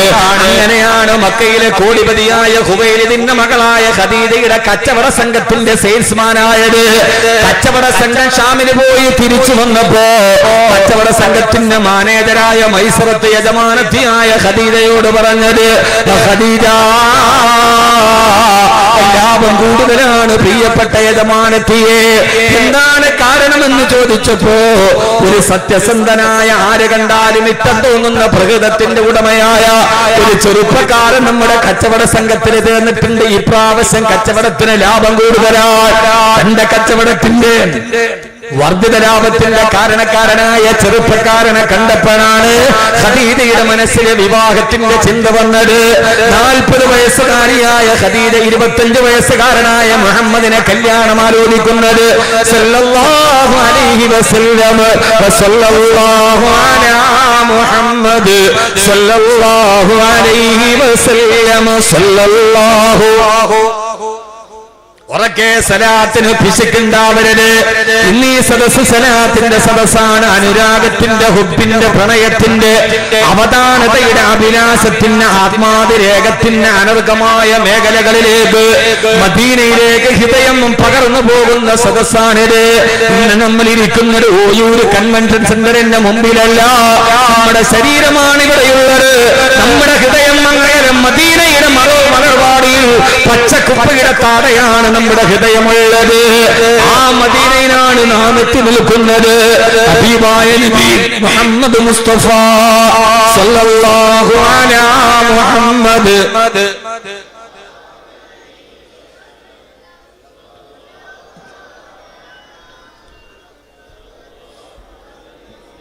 സല്ലല്ലാഹു അലാ മുഹമ്മദ് സല്ലല്ലാഹു അലൈഹി വസല്ലം. ഖദീജ കല്യാണം ആലോചിച്ച് 25 വയസ്സുകാരനായ അനാഥനായ ആരോരുമില്ലാത്ത ആ കച്ചവടക്കാരന് കച്ചവട സദസ്സിലേക്ക്, കല്യാണ സദസ്സിലേക്ക് പുതിയാപ്ല കടന്നു വന്നു. മക്കാ പ്രമാണികൾ, സവർണ മേധാവിത്വത്തിന്റെ തമ്പുരാക്കന്മാര്, 10,000-കണക്കിന് അല്ല 1000-കണക്കിന് ആളുകൾ, പ്രമാണിമാര്, ഗോത്രവർഗ തലവന്മാര് സമ്മേളിച്ചിരുന്ന സദസ്സില് വിവാഹം നടക്കാൻ പോകുമ്പോഴാണ് ഗോത്രപ്രമാണികൾ ചോദിച്ചത്, ഹുവൈലിദേ ഏറ്റവും നല്ല കുടുംബത്തിൽ പിറന്ന ഹുവൈലിദേ, നിന്റെ മകളായ ഖദീജക്ക് പുതിയാപ്ലയെ തിരഞ്ഞെടുക്കാൻ ഈ അനാഥ പയ്യനെയല്ലാതെ, ഈ പരമദരിദ്രനെയല്ലാതെ, ആരോരുമില്ലാത്ത മുഹമ്മദിനെയല്ലാതെ മറ്റൊരാളെ കിട്ടിയില്ലേ എന്ന് ഗോത്രപ്രമാണിമാര് കല്യാണ സദസ്സിൽ വെച്ച് മനസ്സിലിന് മുമ്പ് അപമാനത്തിന്റെ ശരങ്ങൾ പെയ്തപ്പോ, എന്റെ പ്രിയപ്പെട്ട ചെറുപ്പക്കാരാ, കല്യാണ സദസ്സിലെ ജനസമുദ്രത്തിൽ വിട്ട് അപമാനിക്കപ്പെട്ട പുതുമണവാളനായിരുന്നു മുത്തു മുസ്തഫ. ഈ അനാഥനായ ഇടയ ചെറുക്കനെ അല്ലാതെ മറ്റൊരാളെ കിട്ടിയില്ല ഹുവൈലിദേ എന്ന ആളുകളുടെ സദസ്സിലിരുന്ന അല്ലാഹുവിന്റെ റസൂലിന്റെ ശരീരത്തെ പരിഹസിച്ചപ്പോ, പ്രഭാത ഹൃദയം പരിഹാസത്തിന്റെ കൂരമ്പുകളേറ്റ് പൊട്ടിക്കരഞ്ഞപ്പോ, ആ വിവാഹവേദിയിൽ നിന്നൊരു സ്വരം കേൾക്കുന്നു. ഏത് സ്വരം എന്നറിയുമോ? അയാ മഅ്ശറ ഖുറൈശി പ്രമാണിമാരെ, എന്റെ വിവാഹം ചെയ്യാമെന്ന എന്റെ ഭർത്താവായ മുഹമ്മദിന് നിങ്ങൾ കാണുന്ന അയോഗ്യത, ആ മുഹമ്മദ് പരമദരിദ്രനായതാണ് നിങ്ങൾ കാണിക്കുന്ന അയോഗ്യതയെങ്കിൽ ഇതാ ഹുവൈലിദിന്റെ മകളായ ഖദീജ ഉറക്കെ പ്രഖ്യാപിക്കുന്നു. ഖദീജയുടെ പേരിലുള്ള മുഴുവൻ സമ്പത്തുകളും ഇപ്പോൾ മുഹമ്മദിന്റെ പേരിലേക്ക് കൈമാറ്റം ചെയ്യപ്പെടുകയാണ്. ഇത് നിങ്ങൾ പറയുക, ഇപ്പൊ ഖദീജയാണ് ഏറ്റവും വലിയ ദരിദ്ര. ഈ സദസ്സിലെ ഏറ്റവും വലിയ സമ്പന്നൻ മുഹമ്മദാണ്, മുഹമ്മദാണ്, മുഹമ്മദാണ് സല്ലല്ലാഹു അലൈഹി വസല്ലം. ഖദീജയുടെ പേരിലുള്ള മുഴുവൻ സമ്പത്തുകളും എന്നെ വിവാഹം ചെയ്യാമെന്ന് മുഹമ്മദിന്റെ അടുക്കലേക്ക് മാറ്റിക്കൊടുക്കുന്നതെന്ന് കല്യാണ സദസ്സിൽ വെച്ച് പ്രകമ്പനം മുടങ്ങുമ്പോ നിങ്ങൾ പറയുക, എന്റെ ഭർത്താവിന് എന്ത് അയോഗ്യതയാണ് നിങ്ങൾക്ക് പറയാനുള്ളത്? എന്റെ പ്രിയപ്പെട്ട സഹോദരിമാരെ, ആളുകളുടെ നടുവിൽ ചെൽപ്പെട്ടത് എന്റെ പ്രിയപ്പെട്ട ഭർത്താവിനെ പരിഹസിക്കപ്പെട്ടപ്പോ, ഭർത്താവിന് നേരെ പരിഹാസത്തോടെ ആളുകൾ നോക്കിയപ്പോ, എന്റെ പ്രിയപ്പെട്ട ഭർത്താവ് മറ്റൊരാളുടെ മുമ്പിൽ ചെറുതാകുന്നത് കാണുമ്പോ, എന്റെ ഭർത്താവ് തല ഉയർത്തിപ്പിടിച്ച് നടക്കുന്നതാണ് എനിക്കിഷ്ടം. അതിന് ഖദീജയുടെ സമ്പത്ത് നഷ്ടപ്പെട്ടോട്ട്, ഖദീജയുടെ ജീവിതം നഷ്ടപ്പെട്ടോട്ട് പ്രശ്നമല്ലെന്ന് പറഞ്ഞ് ആരാരുമില്ലാണ് അനാഥ പയ്യന് ജീവിതത്തിൽ തനിക്ക് താങ്ങായി തണലായി ഊന്നുവടിയായി ആരൊക്കെയോ ഉണ്ട് എന്ന് തോന്നിയ ഒരു സന്ദർഭമായിരുന്നു പ്രവാചകൻ നിക്കാഹിന്റെ സദസ്സ്. ആകുമോട്ടങ്ങളെ, ആരായുമോട്ടങ്ങളെ, മറ്റൊരാളുടെ മുമ്പിൽ എന്റെ ഭർത്താവിനെ കുറവുകൾ ഉണ്ടട്ടെ, പരിമിതികൾ ഉണ്ടട്ടെ. ഇതാണ് പറഞ്ഞത് പ്രവാചക സ്നേഹത്തിന്റെ, അനുരാഗത്തിന്റെ പ്രതീകമായ മാതൃക. ജീവിതത്തിന്റെ പച്ചയായ യാഥാർത്ഥ്യത്തിന്റെ തലങ്ങളിലൂടെ കടന്നു പോകുമ്പോ ഉത്തമയായ ഭാര്യ നാം കാണുന്നത് പ്രവാചക ജീവിതത്തിന്റെ ആനുകാലിക ദർപ്പണത്തിലൂടെ. എന്റെ ഭർത്താവ് മറ്റൊരുത്തിന്റെ മുമ്പിൽ തലകുണിക്കരുത്. എന്റെ ഭർത്താവിന് കുറവുകൾ ഉണ്ടാവാം, പോരായ്മകൾ ഉണ്ടാവാം, എന്നാലും എനിക്കത് ഇഷ്ടമല്ലെന്ന് ലോകത്തോട് പറഞ്ഞ എന്റെ ഭർത്താവ് തല ഉയർത്തിപ്പിടിച്ച് നടക്കണമെന്ന് ആഗ്രഹിച്ച, പരിഹസിക്കാനല്ല, കൊടുക്കാനല്ല, കാലുവലിക്കാനല്ല, എന്റെ ഭർത്താവ് ലോകത്തിന്റെ മുമ്പിൽ തല നിവർത്തിപ്പിടിച്ച് നടക്കട്ടെ എന്ന് കരുതിയ ലോകത്തിന്റെ നായകന് അനാഥത്വത്തിന്റെ കണ്ണുനീര് തുടക്കാനൊരു ചെറുവിരലില്ലാതെ കൈവാര്യത്തിന് പോയി ആരുമറിയാതെ പൊട്ടിക്കരഞ്ഞു പോയ, പോലും അറിയാതെ ആളുകൾ പരിഹസിക്കുമ്പോ ഉമ്മ ആമിന റളിയല്ലാഹു അൻഹയുടെ കബറിടത്തിന്റെ മുമ്പിൽ പോയി ഉമ്മാന്റെ കുട്ടിക്കാരുമില്ലെന്ന് കണ്ണുനീര് പിടിച്ച പൊന്നുമോന് അല്ലാഹു കൊടുത്ത ജീവിതത്തിന് ആദ്യത്തെ അവലംബമായിരുന്നു ബഹുമാനപ്പെട്ട ബീവി ഖദീജ. ഭർത്താവിന്റെ മാനം സംരക്ഷിച്ച ഖദീജ, ഭർത്താവ് തലകുനിക്കുന്നത് ഇഷ്ടപ്പെടാത്ത പ്രാണപ്രേയസി ഖദീജത്തുൽ കുബറ. അല്ലാഹു നമ്മുടെ ഭാര്യമാരെ ഖദീജയെ പോലെയാക്കട്ടെ. ആമീൻ പറ മനുഷ്യന്മാരെ. ഇത് ഞാൻ വേറൊരു കാര്യം പറയാനാണ്. അല്ലാഹു നമ്മുടെ ഭാര്യമാർക്ക് നമുക്ക് ഖദീജയെ പോലെയുള്ള ഭാര്യമാരെ തരട്ടെ. ആമീൻ പറ. ആമീൻ പറഞ്ഞിട്ട് കാര്യമില്ല. ഇവിടെയാണ് ഞാൻ ഒരിക്കൽ കൂടി നിങ്ങളെ വിളിക്കുന്നത്. ഖദീജ എന്ന ഭാര്യയെ ലോകത്ത് കിട്ടിയത് ആർക്കെന്നറിയുമോ? ഏറ്റവും നല്ല സത്യസന്ധനായ കച്ചവടക്കാരനാണ് ഖദീജ എന്ന ഭാര്യയെ കിട്ടിയത്. നീ കച്ചവടക്കാരനാണോ? നിന്റെ കച്ചവടത്തിൽ നീ സത്യസന്ധത എന്ന് കാണിക്കുന്നുവോ? സത്യസന്ധനായ കച്ചവടക്കാരനാണ് അല്ലാഹു ഖദീജ എന്ന ഭാര്യയെ കൊടുത്തത്. ഇതാണ് പ്രവാചക ജീവിതത്തിന്റെ മറുപാട്. ചരിത്രം പറയാനല്ല, നിങ്ങളെ ചരിത്രം പറഞ്ഞ് രസിപ്പിക്കാൻ എനിക്ക് ഉദ്ദേശമില്ല. ഷാമിലേക്ക് മൈസറത്തിന്റെ കൂടെ പോയ കച്ചവട സംഘത്തിൽ സത്യസന്ധത കാണിച്ച കച്ചവടക്കാരനാണ് യജമാനത്ത് കല്യാണാലോചന നടത്തിയത്. അതുകൊണ്ട് നീ ഓയൂര് കച്ചവടക്കാരനാണോ? നീ മത്തി കച്ചവടക്കാരനാകട്ടെ, നീ മുത്തു കച്ചവടക്കാരനാകട്ടെ,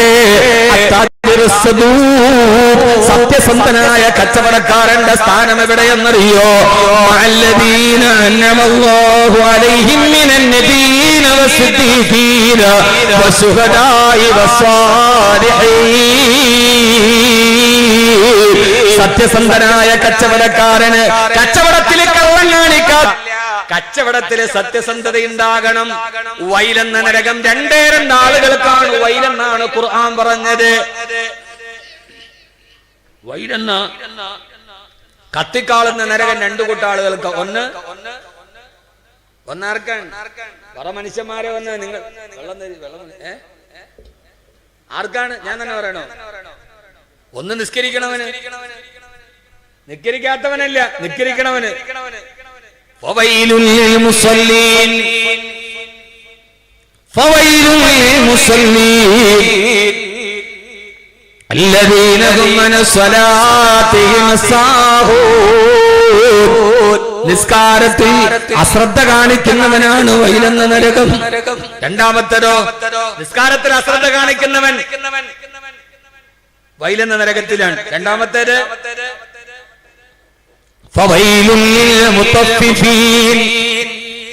കച്ചവടക്കാരനാണ് വൈലെന്ന നരകം. ഓയില് ചന്തയുണ്ട്, കടയുണ്ട്, എല്ലായിടത്തും ഉണ്ട്. ഇത് പറയണ ആർക്കും ഇഷ്ടമല്ല. അതാ പ്രശ്നം. ഉസ്താദെ നബിയങ്ങള് ജനിച്ചതോ ചന്ദ്രൻ വളർന്നതോ കടല് വറ്റിയതോ കിസ്റ വറ്റിയതോ ഒക്കെ പറഞ്ഞ ഒരു പ്രശ്നമില്ല. ഇത് അങ്ങനെ പറയാൻ സൗകര്യമില്ല. എന്റെ സൗകര്യം ഉണ്ടെങ്കിൽ വിളിച്ചാൽ മതി. ഒരു നിർബന്ധം സൗകര്യം വിളിച്ചാൽ മതി.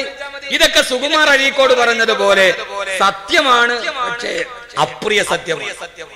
സുകുമാർ അഴീക്കോടിന്റെ ഒരു മലയാള ഭാഷയുണ്ട്, അപ്രിയ സത്യം. സത്യമാണ്, പക്ഷെ പറയുന്നതും കേൾക്കുന്നതും പ്രിയങ്കരമല്ല. അങ്ങനെ ചില അപ്രിയ സത്യങ്ങളുണ്ട്.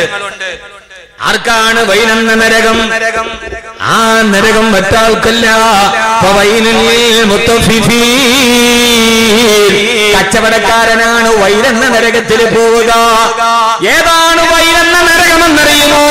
വേദനമല്ല നരകവാസികൾ ഏറ്റവും നിലവിളിക്കുന്നത് വൈലെന്ന നരകത്തിലാ. ഇതൊന്നും മുഹമ്മദ് കബീർ വെറുതെ പറയുന്നതല്ല. യദഊന വൈലൻ വയദഊന ഥുബൂറാ. ലാ തദ്ഉൽ യൗമ വാഹിദൻ വദ്ഉ ഥുബൂറൻ കതീറാ. വേദന സഹിക്കാൻ കഴിയാതെ നിലവിളി ഏറ്റവും കൂടുതൽ മുടങ്ങുന്നത് വൈലെന്ന നരകത്തിന്റെ പ്രദേശത്താണ്. ആ വൈലെന്ന നരകത്തിലെ നിലവിളിക്കുന്നവരാരാ? അല്ലദീന ഇദക്താലു അലന്നാസി യസ്തൗഫൂൻ. പാവപ്പെട്ട ജനങ്ങൾക്ക് തൂക്കിക്കൊടുക്കുന്ന അളവിലും തൂക്കത്തിലും കൃത്രിമം കാണിക്കുന്നവനാരോ? ഈ ആയത്ത് ഓയൂരപ്പള്ളിയില് അലമാരയിലേക്കുന്ന ഖുർആനിന്റെ സൂറത്ത് തത്ഫീഫിലുണ്ട്. ഇതെങ്ങനെയാണ് പറയാതെ പോവുക? അളവിലും തൂക്കത്തിലും കൃത്രിമം കാണിക്കുന്നവന് ഇതൊക്കെ താലൂ അലന്നാസി യസ്തൗഫൂൻ വഇദാ ഖാലൂഹും വസനൂഹും യുഖ്സിറൂൻ. പാവപ്പെട്ടവനെ വഞ്ചിച്ച് ചതിച്ച് കാശുണ്ടാക്കുന്ന ഈ കച്ചവടക്കാരെ ചിന്തിക്കുന്നില്ലയോ? അവര് ചതിച്ചാലും പറ്റിച്ചാലും അവർക്ക് ഇവിടെ സ്വർഗം പണിയാൻ കഴിഞ്ഞേക്കാം. പക്ഷേ അലാ അലാ അലാ യലുന്നു ഉലൈക അന്നഹും മബൂസൂൻ. ആരും നിങ്ങളെ സഹായിക്കാത്ത നരകത്തിന്റെ തീനാളങ്ങൾ നിങ്ങളെ മാടികളിൽ കൊണ്ട് പരലോകത്ത് എന്റെ മുമ്പിൽ നിന്ന് കണക്ക് പറയേണ്ടി വരുമെന്ന് നിങ്ങൾ മറന്നുപോയോ? ഇവിടെ നിങ്ങൾ ആരോടും കണക്ക് പറയണ്ട. പക്ഷേ അലാ യളുന്നു ഉലൈക അന്നഹും മബൂസൂൻ. നാളെ അല്ലാഹുവിന്റെ മുമ്പിൽ നിൽക്കേണ്ടി വരുമെന്ന കാര്യം നിങ്ങൾ മറന്നുപോയോ? അല്ലാഹു നമുക്ക് ബോധ്യം തരട്ടെ. എന്നെ തുറച്ചു നോക്കണം, നിങ്ങൾക്ക് പേടിയാവണ? പിന്നെന്താ? അല്ലാഹു നമ്മളെ കാത്തുരക്ഷിക്കട്ടെ. ഇതൊരാളെ വിമർശിക്കാനല്ല, എനിക്ക് വലിയ ആളാവാനുമല്ല. ഞാൻ വലിയ പണ്ഡിതനാണ്, ഖുർആനിന് ഇങ്ങനെയൊക്കെ അർത്ഥമുണ്ടെന്ന് പറയാനല്ല. കാരണം ഞാൻ അത്ര വലിയൊരു പണ്ഡിതനുമല്ല.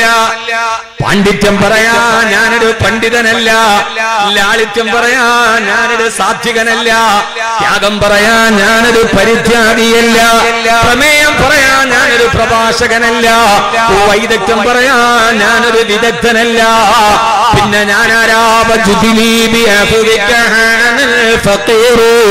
ഈ പറയുന്നത് കൊണ്ട് പടച്ചിറപ്പിന്റെ അടുക്കൽ എന്തെങ്കിലും പരീക്ഷിക്കുന്ന ഒരു പ്രബോധകൻ മാത്രം. അതുകൊണ്ട് അളവിനും തൂക്കത്തിലും കൃത്യമം കാണിക്കരുത്. സത്യസന്ധനായ കച്ചവടക്കാരൻ അല്ലാഹു നൽകുന്ന സമ്മാനമാണ് സാലിഹത്തായ ഭാര്യ. അല്ലാഹു തൗഫീഖ് നൽകട്ടെ, അല്ലാഹു തൗഫീഖ് നൽകട്ടെ. അതുകൊണ്ട് ചെറുപ്പക്കാരെ കച്ചവടത്തിൽ സത്യസന്ധത കാണിക്കണം. വൈലെന്ന നരകത്തിൽ പോണ ആളുകളുടെ കച്ചവടത്തെ കുറിച്ച് പോലും ഖുർആൻ പറയുന്നുണ്ട്.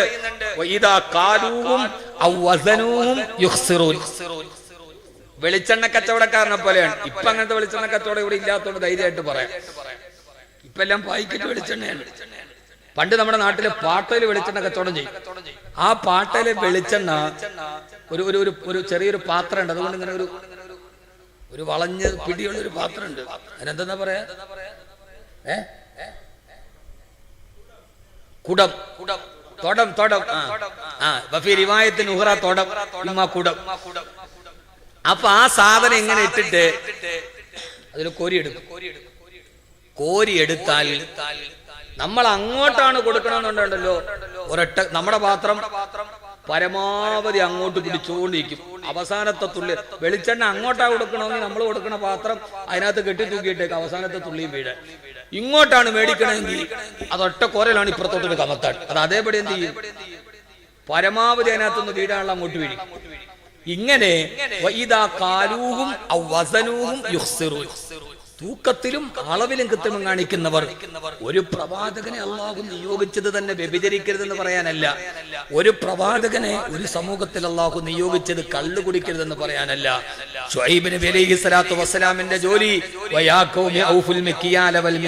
ഇന്നി അറാക്കും ബിഖൈർ.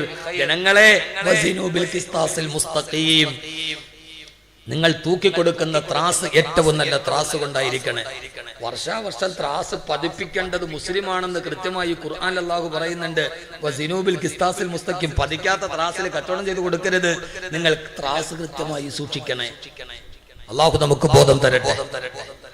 പിന്നെന്താ ഒരു ആമീൻ ഇല്ലാത്ത? അല്ലാഹു നമുക്ക് ബോധം തരട്ടെ.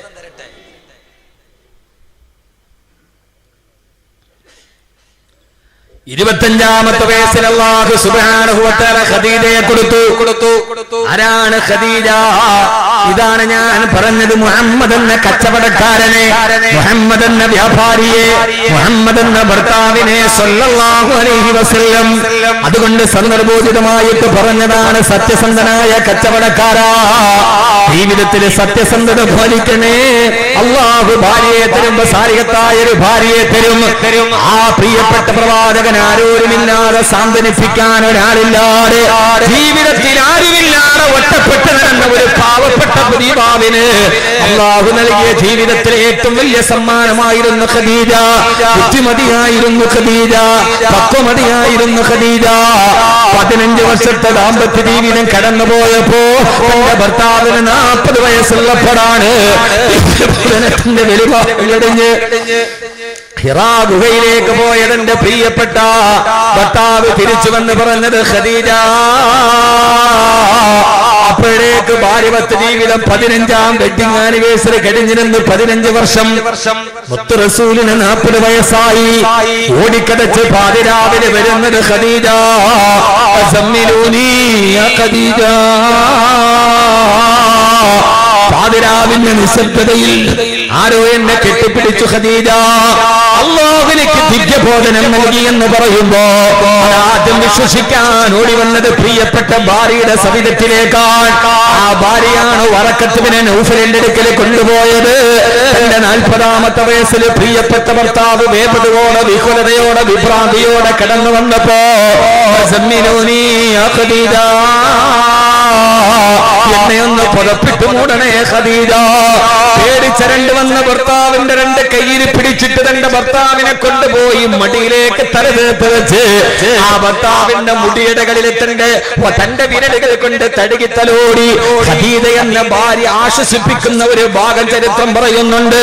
ഭർത്താവിന് ദുഃഖമാണ്, ഭർത്താവിന് പേടിയാണ്, ജിബ്രീൽ കെട്ടിപ്പിടിച്ചതാണ്, ആദ്യത്തെ അനുഭവമാണ്, നിലവിളിക്കുകയാണ്, കിട്ടുകിടാ പനി പിടിച്ച് വിറക്കുകയാണ് ഭർത്താവ്.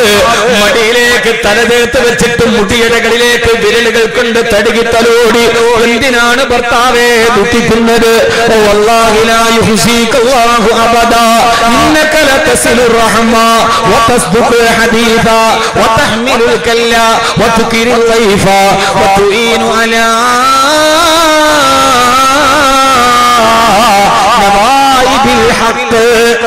സത്യത്തിന് വേണ്ടി നിന്നവനല്ലേ. സാധാരണ ഭാര്യ നമ്മളോട് പറയാറുള്ളത് പോലെ നിങ്ങൾ എന്തിനു ദുഃഖിക്കണം, നമ്മളാരെയും ദ്രോഹിച്ചിട്ടില്ലല്ലോ, നമ്മളൊരാളെ ചതിച്ചിട്ടില്ലല്ലോ, നമ്മൾ ഇന്നേവരെ എല്ലാരോടും നല്ലതല്ലേ ചെയ്തിട്ടുള്ളൂ എന്നൊരു ഭാര്യ പറയുന്നത് പോലെ മടിയിൽ കിടത്തിയിട്ട് ദുഃഖിക്കണ്ട. നമ്മൾ ഇന്നുവരെ പാവങ്ങളെ സഹായിച്ചിട്ടല്ലേ ഉള്ളൂ, അഗതികളെ സംരക്ഷിച്ചിട്ടല്ലേ അങ്ങ് ചെയ്തിട്ടുള്ളൂ. അല്ലാഹു അങ്ങേ കൈവിടില്ല മുത്തേ എന്നും മടിയിൽ വെച്ച് തടുകി തലോടാണ് ഖദീജ എന്ന ഭാര്യക്ക് കഴിഞ്ഞപ്പോ വിളിച്ചു കൊണ്ടുപോയി വറക്കത്ത് ബിൻ നൗഫലിന്റെ അടുക്കലേക്ക്. ഒരിക്കൽ കൂടി ഞാൻ ഈ സദസ്സിൽ ഉറക്കെ പറയുകയാണ്, മുഹമ്മദ് എന്ന പ്രവാചകനെ ആദ്യം തിരിച്ചറിഞ്ഞത് ഒരു ക്രിസ്ത്യാനിയാണ്. അതാണ് മുഹമ്മദിന്റെ പ്രത്യേകത, അതാണ് ലോകത്തിന്റെ സൗഹാർദ്ദത്തിന്റെ പ്രത്യേകത. മുഹമ്മദ് എന്ന നബിയെ നുബുവത്തിനെ തിരിച്ചറിഞ്ഞത് ആദ്യം അബൂബക്കർ അല്ല, ഉമർ റളിയല്ലാഹു അൻഹുമല്ല. മുഹമ്മദ് എന്ന പ്രവാചകത്വത്തെ ആദ്യം തിരിച്ചറിഞ്ഞത് ഒരു ക്രിസ്ത്യാനിയാണ്, വറക്കത്ത് ബിൻ നൗഫൽ. അദ്ദേഹം ഒരു ക്രൈസ്തവ പാതിരിയായിരുന്നു അല്ലേ. അദ്ദേഹം പറഞ്ഞു, മുഹമ്മദേ നീ ദൈവത്തിന്റെ ദൂതനായി തിരഞ്ഞെടുക്കപ്പെടുകയാണ്. ഒരു കാലത്ത് ഈ മക്കയിലെ ജനങ്ങൾ നിന്നെ ഇവിടെ നിന്ന് ആട്ടിയോടിക്കും മുഹമ്മദേ സല്ലല്ലാഹു അലൈഹി വസല്ലം. ഈ ക്രിസ്ത്യാനിയായ പുരോഹിതൻ പറഞ്ഞു അത്ര മുഹമ്മദേ, അന്ന് മക്കയിൽ നിന്ന് ഇവര് നിന്നെ ആട്ടിയോടിക്കുമ്പോ അന്ന് ഞാൻ ജീവിച്ചിരിപ്പുണ്ടെങ്കിൽ നിന്റെ കൂടെ ഞാൻ ഉണ്ടാകുമെന്ന് പറഞ്ഞത് ആദ്യം ഒരു ക്രൈസ്തവ സഹോദരനാണ്. അല്ലാഹു നമുക്ക് ബോധം നൽകുമാറാകട്ടെ. ഹബീബായ നബി മുഹമ്മദ് മുസ്തഫ നീട്ടി പറയാൻ സമയമില്ല. ഖദീജ പിന്നെ ജീവിതത്തിന്റെ താങ്ങായി തണലായി അവസാനം തനിക്ക് കിട്ടിയതെല്ലാം തന്റെ ഭർത്താവിന് വേണ്ടി സമർപ്പിച്ച ഭാര്യ, തന്റെ ഭർത്താവിന് വേണ്ടി സമർപ്പിച്ച ഭാര്യ.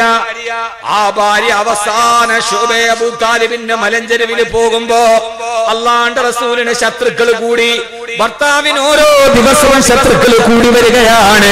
അവസാന കഅബാലയത്തിന്റെ ഭിത്തിയിലെ നോട്ടീസ് ഒട്ടിച്ചു, ഇനി മുഹമ്മദിനോട് ആരും മിണ്ടാൻ പാടില്ല, മുഹമ്മദിനോട് കച്ചവടം നിരുപാധികം നിങ്ങൾക്ക് നിർത്തലാക്കിയിരിക്കുന്നു സല്ലല്ലാഹു അലൈഹി വസല്ലമ. കച്ചവടം ചെയ്യാൻ കഴിയാതെ, കച്ചവടം ചെയ്യാൻ കഴിയാതെ, കച്ചവടം ചെയ്യാൻ കഴിയാതെ പട്ടിണി കിടന്ന് അവസാനം വീട്ടിലെത്തിയപ്പോ എന്റെ പ്രിയപ്പെട്ട ഖദീജ,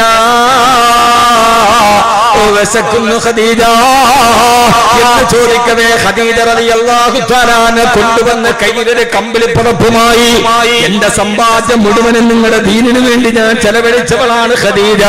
ഇനി നമ്മുടെ സമ്പാദ്യത്തിന് ബാക്കി ഈ നനുനനുത്ത മക്കയിൽ മൂടിപ്പതച്ച് കിടക്കാൻ ഈ കമ്പിളിപ്പുറപ്പ് മാത്രം. വിശക്കുന്നെങ്കിൽ വയറ് വിശക്കുന്നെങ്കിൽ പിന്നെ മൂടിപ്പതച്ചിട്ട് എന്ത് കാര്യം? ഈ കമ്പിളിപ്പുറപ്പ് കൊണ്ടുപോയി വിറ്റുകൊള്ളുക. സഹോദരങ്ങളെ, പതച്ചു കിടക്കുന്ന താനും തന്റെ ഭാര്യയ്ക്കും ഏകമായി പതച്ചു കിടക്കുന്ന കമ്പിളിപ്പുറപ്പൻ കയ്യിൽ പിടിച്ച് അള്ളാന്റെ റസൂല് മക്കയിലെ ചന്തയിലെത്തി. ഒരാൾ പോലും കച്ചവടത്തിന് തയ്യാറായില്ല. മക്കാഫാറുകൾ ബഹിഷ്കരണം ഏർപ്പെടുത്തിയിരിക്കുകയാണ്. അവസാനം വിശന്നിട്ടിയ വയറുമായി ഖദീജ റളിയല്ലാഹു അൻഹ ഓത്തപ്പ മുത്ത് റസൂല് പറഞ്ഞു, മക്കക്കാരെ, നിങ്ങൾ ഈ പുതപ്പിന്റെ വില എനിക്ക് നൽകണ്ട. എന്റെ ഖദീജ വീട്ടിൽ പട്ടിണിയിലാണ്. നിങ്ങൾക്ക് രണ്ടുപേർക്കും ഒരു നേരത്തെ വിശപ്പടക്കാൻ 10 കാരൊക്കെ നിങ്ങൾ തരുമോ? ഉടുപ്പില്ല മക്കക്കാറ്. അവസാനം നിരാശനായി വീടിന്റെ മുമ്പിൽ വന്ന് പൊട്ടിക്കരഞ്ഞുകൊണ്ട് തലതാഴ്ത്തി നിൽക്കവേ ഖദീജ റളിയല്ലാഹു അൻഹ നോക്കുമ്പോ കണ്ണുനീരൊലിച്ച് മുത്ത് മുസ്തഫ നിൽക്കുകയാണ്. എന്തേന്ന് ഭർത്താവിനോട് അനുരാഗത്തോട് ദേശത്തിലല്ല ചോദിക്കവേ ഖദീജ, നമ്മുടെ പുതപ്പ് വാങ്ങിക്കാൻ മക്കക്കാര് കൂട്ടാക്കുന്നില്ല ഖദീജ. പട്ടിണി കിടന്നിവിടെ മരിക്കുന്നതിനേക്കാൾ നല്ലത് ശൂബയ അബൂ താലിബിന്റെ മലഞ്ചെരുവിൽ പോയാൽ അവിടെ മരത്തിന്റെ കായികനികൾ തിന്നിട്ടെങ്കിലും ജീവിക്കാം ഖദീജ.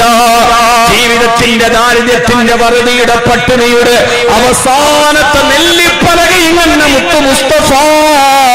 പോഷകാഹാരം കിട്ടാതെ 3 കുട്ടികൾ മരിച്ചു പോകുന്ന ഇന്ത്യയിൽ ഇന്നും ലോകത്തിന്റെ 30% വരുന്ന ജനങ്ങൾക്ക് ഉച്ചഭക്ഷണം കിട്ടാത്തവരാണെങ്കിൽ ഇന്ത്യയിലെ 100 കോടിയിലധികം ജനങ്ങളിൽ 30 കോടി ജനങ്ങൾ ഉച്ചക്കഞ്ഞിക്ക് വകയില്ലാത്തവരാണെങ്കിൽ ഒരു നേരത്തെ ഭക്ഷണത്തിന് വകയില്ലാതെ മലഞ്ചെരുവിൽ പോയി കായ്കനികളിൽ നിന്ന് മുത്തു മുസ്തഫയിൽ നിങ്ങൾക്ക് മാതൃകയുണ്ട്. ഇറങ്ങി നടക്കവേ ഭാര്യ പുറകിൽ നിന്ന് വിളിച്ചു, ഞാനും വരുന്നു. വേണ്ട ഖദീജ, നീ ഹുവൈലിദിന്റെ മകളാണ്. ജനിച്ചപ്പോഴേ നീ സ്വർണ്ണക്കരണ്ടിയും വായിൽ വെച്ച് വീണവളാണ്. നിനക്കിതൊന്നും പരിചയമില്ല ഖദീജ. മുഹമ്മദിന് ഇതൊക്കെ പരിചയമുണ്ട്. നിന്നെ ഉമ്മ, നിന്റെ ഉപ്പ നല്ലത് തന്ന് പാലൂട്ടി വളർത്തിയതാണ്. നീ ദുഃഖം അറിഞ്ഞിട്ടില്ല, നീ കഥനം അറിഞ്ഞിട്ടില്ല, നിനക്ക് പിടിച്ചു നിൽക്കാൻ കഴിയില്ല. പക്ഷേ ഞാൻ അങ്ങനെയല്ല. ജനിച്ചപ്പോഴേ ഞാൻ അനാഥനാണ്, ഞാൻ ആടിനെ മേച്ചവനാണ്, ഞാൻ കൂലിപ്പണി ചെയ്തവനാണ്, ഞാൻ പരിവരുത്ത മക്കയിൽ കിടന്നുറങ്ങിയവനാണ്. ആളുകളുടെ ആക്ഷേപം കേട്ടെന്ന മനസ്സ് തടമ്പിച്ചു പോയവനാണ്. തന്തയില്ലാത്തവനെന്ന വിളി കേട്ട് ഖദീജ, അതുകൊണ്ട് നീ വരണ്ട. ഈ ദുഃഖങ്ങളെ മറികടക്കാൻ നിനക്ക് കഴിയില്ല ഖദീജ. ഇന്നലകളിൽ നമ്മുടെ ജീവിതം നൽകുന്ന ദുഃഖങ്ങളാണ് നാളുകളിൽ നമ്മുടെ ജീവിതത്തെ മുന്നോട്ട് കൊണ്ടുപോവുക. ഹബീബായ നബി തങ്ങളെ ശൂബയ അബൂ താലിബിന്റെ മലഞ്ചെരുവിൽ പോയി. അവിടെ പോയി കായും കനികളും തിന്നിട്ട് കിടന്നുറങ്ങി. അബൂബക്കർ റളിയല്ലാഹു അൻഹു പിൽക്കാലത്ത് ആ കാലത്തെ അനുസ്മരിക്കുന്നുണ്ട്. ഹബീബായ നബി തങ്ങളെ ഞങ്ങളെ ശൂബയ അബൂ താലിബിന്റെ മലഞ്ചെരികളിൽ ഉണങ്ങിക്കിടക്കുന്ന കായകൾ പറിച്ചു തന്നിട്ട് ഞങ്ങളെന്ന് വിസർജിക്കുമ്പോ ആടുകളുടെ കാട്ടം പോലെയായിരുന്നു ഞങ്ങളുടെ കാട്ടം. ആ കാട്ടത്തിൽ പച്ചിലകൾ ഉണ്ടായിരുന്നു, അതിൽ കനികളുടെ തോടുകൾ ഉണ്ടായിരുന്നു. ആടുകൾ കാട്ടിക്കുന്നത് പോലെ ഞങ്ങൾ കാട്ടിച്ചു പോയ 2 വർഷം കഴിഞ്ഞു പോയിട്ടുണ്ട്. ഹബീബായ നബി തങ്ങളെ കായികന് തിന്നിട്ട് തന്റെ വലത്തെ കൈ മടക്കി തലയിലേക്ക് വെച്ച് ശൂബയ അബൂ താലിബിന്റെ പാറക്കെട്ടിൽ കിടന്നത് വല്ലാതെ വിശപ്പ് കാരണം കണ്ണുമയങ്ങുമ്പോഴാണ് തൊട്ടടുത്തൊരു കാൽപെരുമാറ്റം കേട്ടത്. ആരെന്നറിയാൻ കണ്ണു തുറന്നു നോക്കുമ്പോ യൂരപ്പങ്ങളെ ആരെന്നറിയുമോ? ഫൈദാഹിയ ബിഖദീജ. തൊട്ടടുത്ത് നിൽക്കുന്നുണ്ട് ഖദീജ. അവളിലൂടെ കണ്ണുനീരൊഴുകുന്നുണ്ട് ഖദീജയുടെ. തന്റെ പ്രിയപ്പെട്ട ഭർത്താവ് ചുട്ടുപടുത്ത പാറക്കെട്ടിന്റെ തണലിൽ പോയി കൈവിരൽ മടക്കി വെച്ചിട്ട് തലയണയാക്കി കിടക്കുന്നത് കണ്ടപ്പോ ഖദീജ ബീവി പറഞ്ഞു, യാ റസൂലല്ലാഹ്, എന്റെ ഭർത്താവ് പരിവരുത്ത മണലിൽ കിടക്കുമ്പോ എങ്ങനെയാണ് ഖദീജ തണലിൽ കിടക്കുക? കടിയില്ല മുത്ത് എന്ന് പറഞ്ഞിട്ട് പ്രവാചകൻ എന്നതിന്റെ ഭർത്താവിനോട് ചേർന്ന് കിടത്ത് സങ്കടത്തിലും കണ്ണീരിലും ഒരുപോലെ ജീവിതത്തിന് പങ്കെടുത്തു ഖദീജ ബീവി റളിയല്ലാഹു അൻഹാ.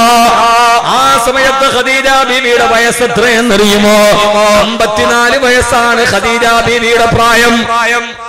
56 വയസ്സാണ് ഖദീജ ബീവിയുടെ പ്രായം. മുടി നരച്ചാൽ പിന്നെ ഭാര്യയും ഭർത്താവും തമ്മിൽ ബന്ധമില്ല. വാർദ്ധക്യം ഭാര്യ ഭർത്തൃ ബന്ധത്തിന് തടസ്സമാകരുത്. 55ാമത്തെ വയസ്സിലാണ് തന്റെ ഭർത്താവിന്റെ കൈതലങ്ങളിൽ തന്നെ മുഖകമലങ്ങൾ ചേർത്ത് വെച്ച് ഖദീജ ബീവി കിടന്നുറങ്ങിയത് വാർദ്ധക്യം പ്രണയത്തെ ഇല്ലാതാക്കുന്നില്ല. വിവാഹ ജീവിതം ഭാര്യ ഭർത്തൃ ജീവിതം എന്ന് പറയുന്നത് യൗവനത്തിന്റെ സങ്കല്പമല്ല. ആണും പെണ്ണും തമ്മിൽ എന്തിനാണ് തലമുടി നരച്ചാൽ പിന്നെ ഭാര്യയും ഭർത്താവും തമ്മിൽ കീരിയും പാമ്പുമായി. പിന്നെ അവരുടെ കിടപ്പറകള് രണ്ടായി. ഇല്ല സഹോദരങ്ങളെ ഇല്ല. ശുബൈ അബൂ താലിബിന്റെ മലഞ്ചെരുവിൽ ഭർത്താവിന്റെ കയ്യിലേക്ക് തന്നെ മുഖം ചേർത്ത് കിടന്ന 55 വയസ്സുകാരി ഖദീജയെ ഓർക്കുക. ജീവിതത്തിന്റെ നാളുകൾ നമ്മുടെ ജീവിതത്തിന്റെ മനസ്സിന്റെ ബന്ധങ്ങളെ ഇല്ലാതാക്കാതിരിക്കട്ടെ. ഭാര്യ ഭർത്തൃ ബന്ധമെന്ന് പറയുന്നത് അത് പങ്കുവെക്കലിന്റെ തത്വശാസ്ത്രമാണ്. അള്ളാഹു നൽകി അനുഗ്രഹിക്കുമാറാകട്ടെ. താടി ഒന്ന് നരച്ച ഒരൽപ്പ വയസ്സിന് 40 കഴിഞ്ഞാൽ പിന്നെ ഭാര്യയും ഭർത്താവും തമ്മിലൊരു ബന്ധമില്ല, പിന്നെ ഒരു അകല് വേണം. ഇന്ന് നമ്മുടെ വീടുകളിൽ കാണുന്ന വലിയൊരു ദുരന്തം അതാണ്. അല്ല, ഭാര്യയും ഭർത്താവുമാണ് മക്കൾക്ക്. ഭാര്യ ഉമ്മ വാപ്പയെ സ്നേഹിക്കുന്നത് കണ്ടിട്ട് വേണം മകൾ തന്റെ ഭർത്താവിനെ സ്നേഹിക്കാൻ. ഉപ്പ ഉമ്മയെ സ്നേഹിക്കുന്നത് കണ്ടിട്ട് വേണം നമ്മുടെ ആൺമക്കൾ ഭാര്യയെ സ്നേഹിക്കാൻ. വേണ്ടേ? അങ്ങനെയല്ലേ? പിന്നെ സിനിമ കണ്ടിട്ടാ പ്രേമിക്കുക, സീരിയൽ കണ്ടിട്ടാ പ്രേമിക്കുക. ഏതൊരു കുട്ടിയുടെയും മദ്രസ നമ്മളാണ്. ഉമ്മ ഉപ്പയോടെ സ്നേഹിക്കുകയും ഉപ്പക്ക് വേണ്ടതൊക്കെ ചെയ്യുന്നതും കണ്ടിട്ടാണ് നമ്മുടെ മകൾ ഭർത്താവിനെ എങ്ങനെ സ്നേഹിക്കണമെന്ന് കാണേണ്ടത്. ഇത് നമ്മുടെ വീടൊരു ദാറുൽ ഹർബാണ്, ഒരു യുദ്ധഭൂമി. അങ്ങോട്ടും ഇങ്ങോട്ടും വാശി, വൈരാഗ്യം. എന്തിന്? ഉപ്പ ഉമ്മയോട് നിങ്ങൾ കൃത്യമായി മനസ്സിലായിക്കോളി. വെളിയിൽ പോയ ഉപ്പ വീട്ടിൽ കയറി വന്നിട്ട് വാതില് തുറന്നു വരുമ്പോഴേ ഭാര്യയോട് സലാം പറഞ്ഞാൽ, വന്ന ഉടനെ ഭാര്യ ഒന്ന് നീട്ടി വിളിച്ചാൽ മക്കളത് കണ്ടുപഠിച്ചിരിക്കും. പിന്നീട് അവന്റെ വിവാഹ ജീവിതത്തിൽ ഈ ഒരു ഈശലികൾ അവന്റെ ജീവിതത്തിൽ ഉണ്ടാവും. അതിന് നമ്മൾ റോൾ മോഡലാവും. അള്ളാഹു തൗഫീഖ് നൽകുക.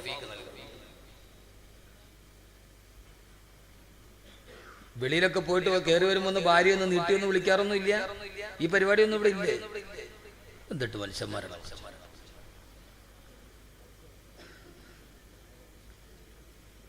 ഹബീബായ നബി മുഹമ്മദ് മുസ്തഫ, ആദരവായ പ്രവാചകൻ നബി മുഹമ്മദ് മുസ്തഫ സല്ലല്ലാഹു അലൈഹി വസല്ലമ, അള്ളാഹുവിന്റെ പ്രവാചകൻ എന്ന ഭർത്താവിനെ തിരിച്ചറിയാൻ നമുക്ക് കഴിയണം. ഭാര്യയോട് നമ്മളിപ്പോ പറഞ്ഞ വെള്ളിയാഴ്ച വന്നേക്കാം, അല്ല വ്യാഴാഴ്ച വന്നേക്കാന്ന് ഇപ്പോ നമ്മൾ പറഞ്ഞു. വ്യാഴാഴ്ച പോകാൻ പറ്റിയില്ല, വെള്ളിയാഴ്ച വൈകുന്നേരമാണ് പോയത്. അപ്പൊ പോകുമ്പോഴേ ഭാര്യയ്ക്ക് ഒരു പിണക്കുണ്ടാവും. വ്യാഴാഴ്ച വരാന്ന് വന്നിട്ട് വന്നില്ല, വെള്ളിയാഴ്ച വന്ന്. ഒരു ദിവസം താമസിച്ചതിന്റെ ഒരു പരിഭവം വാതില് തുറക്കുമ്പോണ്ടാവും. അപ്പൊ ആ വാതില് തുറന്നിട്ട് അവൾ ഇങ്ങനെ ഒത്തിരി ഒരു ദേഷ്യത്തെ അടുക്കളയിലോട്ട് പോകും. അപ്പൊ ഭർത്താവ് ചെയ്യേണ്ടത് പുറകെ പോയി അവളോടൊരു 1 മിനിറ്റ് തമാശ പറഞ്ഞാൽ മതി. ഒരു ദിവസം വൈകിയതിന്റെ പരിഭവം അങ്ങ് മാറും. ഈ ഭാര്യ ഭർത്തൃ ജീവിതം എന്ന് പറഞ്ഞാൽ ചിലതൊക്കെ കുറച്ചൊക്കെ ഒരു എന്താ പറയാ, ഒരു സോപ്പിടലൊക്കെയാണ്. എന്റെ പെണ്ടാട്ടി ഇല്ലല്ലോ. വിവാഹത്തിൽ ചില സമയത്തെല്ലാം പറയാൻ പറ്റും. ഈ എന്ന് പറഞ്ഞാൽ സ്നേഹം പ്രകടിപ്പിക്കാനുള്ളതാണ്. ചില ആളുകൾ അറിയും എനിക്ക് സ്നേഹമൊക്കെ ഉണ്ട്, പക്ഷെ ഞാൻ കാണിക്കൂല. അത് ആർക്ക് വേണോടാ? എനിക്ക് അവളോട് ഭയങ്കര സ്നേഹമാണ്, ഞാൻ അത് പ്രകടിപ്പിക്കൂല. ഹബീബായ നബി സല്ലല്ലാഹു അലൈഹി വസല്ലമയുടെ മുമ്പിലൂടെ ഒരാൾ നടന്നുപോയി, ഒന്നും പറയാതെ. അപ്പൊ മറ്റൊരാൾ ചോദിച്ചു, എന്തേ നബിയോടൊന്നും പറയാത്ത? സ്നേഹമില്ലേ? സ്നേഹമുണ്ട്, പക്ഷെ ഹൃദയത്തിലാണ്. നബി തങ്ങൾ വിളിച്ചു അയാളെ, എന്നിട്ട് പറഞ്ഞു, മോനെ, സ്നേഹം ഉള്ളിൽ വെക്കാനുള്ളതല്ല, സ്നേഹം പ്രകടിപ്പിക്കാനുള്ളതാണ്. ഉള്ളിൽ വെച്ചിരിക്കുന്ന സ്നേഹം ആർക്കും വേണ്ട. നീ മയ്യത്തായി കഴിഞ്ഞിട്ടാ പിന്നെ പ്രകടിപ്പിക്കുക. എനിക്ക് ഉള്ളിൽ സ്നേഹമുണ്ട്, വെളിയിലില്ല. ആ സ്നേഹം കൊണ്ട് ഭൂമിയിൽ ഒന്നും നേടാനില്ല. സ്നേഹം എന്നത് പ്രകടിപ്പിക്കാനുള്ളതാണ്. അത് ആരോടാണെങ്കിലും, ഭാര്യയോടാണെങ്കിൽ, മക്കളോടാണെങ്കിൽ. ചില ആളുകൾ മക്കളോട് സ്നേഹിക്കില്ല, മക്കളോട് സ്നേഹം കാണിക്കില്ല, ഭയങ്കര കാർക്കശ്യക്കാരനാണ്. പാടില്ല സഹോദരങ്ങൾ. നിങ്ങളൊന്ന് ആലോചിച്ച് നോക്കി. ഹസൻ ഹുസൈൻ റളിയല്ലാഹു തആല അൻഹുമായെ പുറത്തെടുത്ത് വെച്ചിട്ട് ആന കളിച്ചു കൊടുത്ത പ്രവാചകനെ സുജൂദിൽ കിടന്നപ്പോ പേരമക്കൾ വന്ന് മുകളിൽ കയറിയിരുന്നു. നബി തങ്ങൾ സുജൂദിൽ നിന്ന് എഴുന്നേറ്റില്ല. ആ മക്കൾ ഇറങ്ങുന്നത് വരെ മുത്ത് റസൂൽ ആ കൊച്ചു വീട്ടിൽ അതൊക്കെ നടന്നിരുന്നു. പേരമക്കൾ, ഉപ്പാപ്പാന്റെ മുകളിൽ ഏത് വീട്? 8 മുഴം നീളമുള്ള 10 മുഴം വീതിയുള്ള വീട്ടിൽ ഉപ്പാപ്പാന്റെ മുതുകത്ത് കൊച്ചുമക്കളെ കയറിയിരുന്നു. സുജൂദി കടന്നപ്പോ നമ്മൾ നിസ്കരിക്കുമ്പോ മക്കൾ വന്ന് മുകളിൽ കയറിയിരിക്കുമല്ലോ. അവസാനമല്ലാന്റെ റസൂല് എഴുന്നേറ്റില്ല. മക്കളിറങ്ങുന്നത് വരെ ഹസൻ ഹുസൈൻ റളിയല്ലാഹു അൻഹുമാ അവരും പുതുകത്ത് കയറി നിന്നപ്പോ സുജൂദിൽ കിടന്ന് ലോകത്തിന്റെ നായകൻ നബി മുഹമ്മദ് മുസ്തഫ. സ്നേഹം പ്രകടിപ്പിക്കാനുള്ളതാണ്, ഉള്ളിൽ വെക്കാനുള്ളതല്ല. അത് ഭാര്യയോടാണെങ്കിൽ, ഉമ്മയോടാണെങ്കിൽ, ഉപ്പയോടാണെങ്കിൽ, ആരോടാണെങ്കിൽ സ്നേഹം പങ്കുവെക്കാനുള്ളതാണ്. അതുകൊണ്ടാണ് അവസാനം മരിക്കുന്ന നേരം ഈ ഖദീജ വളരെ ബുദ്ധിമതിയായിരുന്നു. ഖദീജ ഇന്നലെ ജിബ്രീൽ വഹിയുമായിട്ട് ഇന്നലെ വന്നിരുന്നു. ജിബ്രീൽ വന്നു ഖദീജ, ഞാൻ വലിയ ആളാണ്. ഖദീജ ബുദ്ധിമതിയാണ്, പക്വമതിയാണ്. ഒരു ദിവസം ഖദീജ ബീവിയുടെ അടുക്കലിരിക്കുമ്പോഴാണ് റസൂൽ വന്നത്. ഖദീജ, ജിബ്രീൽ വരുന്നുണ്ട് ഖദീജ. ഉടനെ ഖദീജ ബീവി റളിയല്ലാഹു തആല തല മറച്ചിരുന്ന ആ തട്ടമെടുത്ത് താഴോട്ട് മാറ്റി തന്റെ തലമുടി വെളിമാക്കി ചോദിച്ചു, നബിയേ ഇപ്പോൾ ജിബ്രീൽ വരുന്നുണ്ടോ? ഇല്ല ഖദീജ, ജിബ്രീൽ തിരിച്ചുപോയി. വീണ്ടും ഖദീജ ബീവി തലമറയ്ക്കുന്ന തട്ടമെടുത്ത് തലമറച്ചു. നബിയേ ഇപ്പൊ ജിബ്രീൽ വന്നോ? വരുന്നുണ്ട് ഖദീജ. നബിയെ ഞാനങ്ങേ പരീക്ഷിക്കുകയായിരുന്നു. തലമറക്കാത്ത സ്ഥലത്ത് മലക്ക് വരില്ലെന്ന് ഞാൻ പഠിച്ചിട്ടുണ്ട്. അതുകൊണ്ട് തലമറക്കാത്ത എന്നെ മുമ്പിന് മലക്ക് വരുന്നുണ്ടോ എന്നറിയാൻ, അങ്ങ് പറയുന്നത് സത്യമാണോ എന്നറിയാൻ ഞാൻ പരീക്ഷിക്കുകയാണെന്ന് പറഞ്ഞ പക്വമതിയായ ബുദ്ധിമതിയായ റസൂലിന് ഇഷ്ടപ്പെട്ട ഭാര്യ ഖദീജ. എന്റെ പ്രിയപ്പെട്ട സഹോദരങ്ങളെ, സഹോദരിമാരെ, സമയം നീണ്ടുപോവുകയാണ്. ഖദീജയിൽ തന്നെ നമ്മുടെ വിഷയം ഉടക്കി നിൽക്കുകയാണ്. അവസാനം ഒരു വ്യാഴവട്ടക്കാലത്തെ ത്യാഗോജ്വലമായ ജീവിതത്തിന് ശേഷം ഖദീജ വിട പറയുകയാണ്. മരിക്കുന്ന നേരത്ത് ഒരു നേരത്തെ ഭക്ഷണം കഴിക്കാൻ ഗതിയില്ലാതെ ഒരു പുതപ്പിന്റെ, കമ്പിളി പുതപ്പിന്റെ കഷണം വെള്ളത്തിൽ നനച്ച് ആ പുതപ്പിന്റെ കഷണം പല്ലുകൾക്കിടയിലേക്ക് തിരികെ വെച്ച് അതിൽ നിന്ന് താഴേക്ക് വീഴുന്ന വെള്ളം കൊണ്ട് തൊണ്ട നനച്ച് ഖദീജ കിടക്കുമ്പോ അല്ലാഹുവിന്റെ റസൂൽ പൊട്ടിക്കരഞ്ഞു പോയി. ഖദീജ, മരിക്കുന്നതിന് തൊട്ടു മുമ്പെങ്കിലും നിന്റെ വയറ് നിറച്ച് ഭക്ഷണം തരാൻ ഈ ഭർത്താവിന് കഴിഞ്ഞില്ലല്ലോ ഖദീജ. ആരാണ് കരയുന്നത്? വമാ അർസൽനാക ഇല്ലാ റഹ്മത്തുൽ ലിൽ ആലമീൻ. തനിക്ക് താങ്ങും തണലുമായി നിന്നവളും മരണവെപ്രാളത്തിൽ പടയുമ്പോ ഖദീജ, മരിക്കുന്നതിന്റെ തലേ ദിവസമെങ്കിലും നിനക്ക് വയറ് നിറച്ച് ഭക്ഷണം തരാൻ ഈ ഭർത്താവിന് കഴിഞ്ഞില്ലല്ലോ. ഗദ്ഗതത്തോടെ ഖദീജ പറഞ്ഞു ഒരു വാക്കുണ്ട്. ഖദീജക്ക് വിഷമമില്ല. ഞാൻ മരിച്ചിട്ട് നാളെ നിങ്ങൾ സ്വർഗത്തിൽ വരുമ്പോ അവിടെയും ഖദീജയെ നിങ്ങൾ ഭാര്യയായി സ്വീകരിക്കണേ. അവസാനത്തെ തേട്ടമതായിരുന്നു, ഭാര്യയായി സ്വീകരിക്കണേ. ഖദീജ ബീവി റളിയല്ലാഹു തആല വിട പറഞ്ഞു. മരിക്കുന്ന നേരത്ത് ഇവിടെ നോക്ക് സഹോദരങ്ങളെ, മരണസമയത്ത് അല്ലാഹുവിന്റെ റസൂലിന്റെ കൈവിരലുകളിലേക്ക് ഖദീജ ബീവി ഇറുകി പിടിച്ചു. അല്ലാഹുവിന്റെ റസൂൽ ഖദീജയുടെ മുഖത്ത് നോക്കി കണ്ണുനീര് വീണു. പരസ്പരമായ മൗനാനുരാഗത്തിന്റെ വിട പറച്ചിലാണ്. അവസാനം മരിക്കുന്ന നേരത്ത് തന്റെ ഉമ്മ, തന്റെ പ്രിയപ്പെട്ട ഉപ്പാന്റെ കൈവിരല് മുറുകെ പിടിക്കുമ്പോ ഉപ്പ കരയുന്നത് കണ്ടുകൊണ്ട് മറുഭാഗത്തൊരു പൊന്നുമോളിരിക്കുന്നുണ്ട് ഫാത്തിമ. ഫാത്തിമത്ത് സഹറവത്തു. ഫാത്തിമ അലിയെ സ്നേഹിക്കാൻ പഠിപ്പിച്ചത് അല്ലാഹുവിന്റെ റസൂലിന്റെ വീട്ടിൽ നിന്നാണ്. മരണസമയത്ത് തന്റെ ഉപ്പാന്റെ ഉമ്മാന്റെ സ്നേഹത്തിന്റെ അനുരാഗത്തിന്റെ തീവ്രതയുടെ മാപിനി എത്ര വലുതാണെന്ന് കണ്ടിട്ടാണ് ഫാത്തിമ ബീവി ഇവിടെ ജീവിച്ചിരുന്നത്. അല്ലാഹുവിന്റെ റസൂലിന്റെ പ്രിയപ്പെട്ട ഭാര്യ ഖദീജ വഫാത്തായി. പിന്നീട് ജീവിതത്തിലേക്ക് ആയിഷ വന്നു. കൗമാരക്കാരിയായ സുന്ദരിയായ ബീവി ആയിഷ റളിയല്ലാഹു തആല അൻഹാ.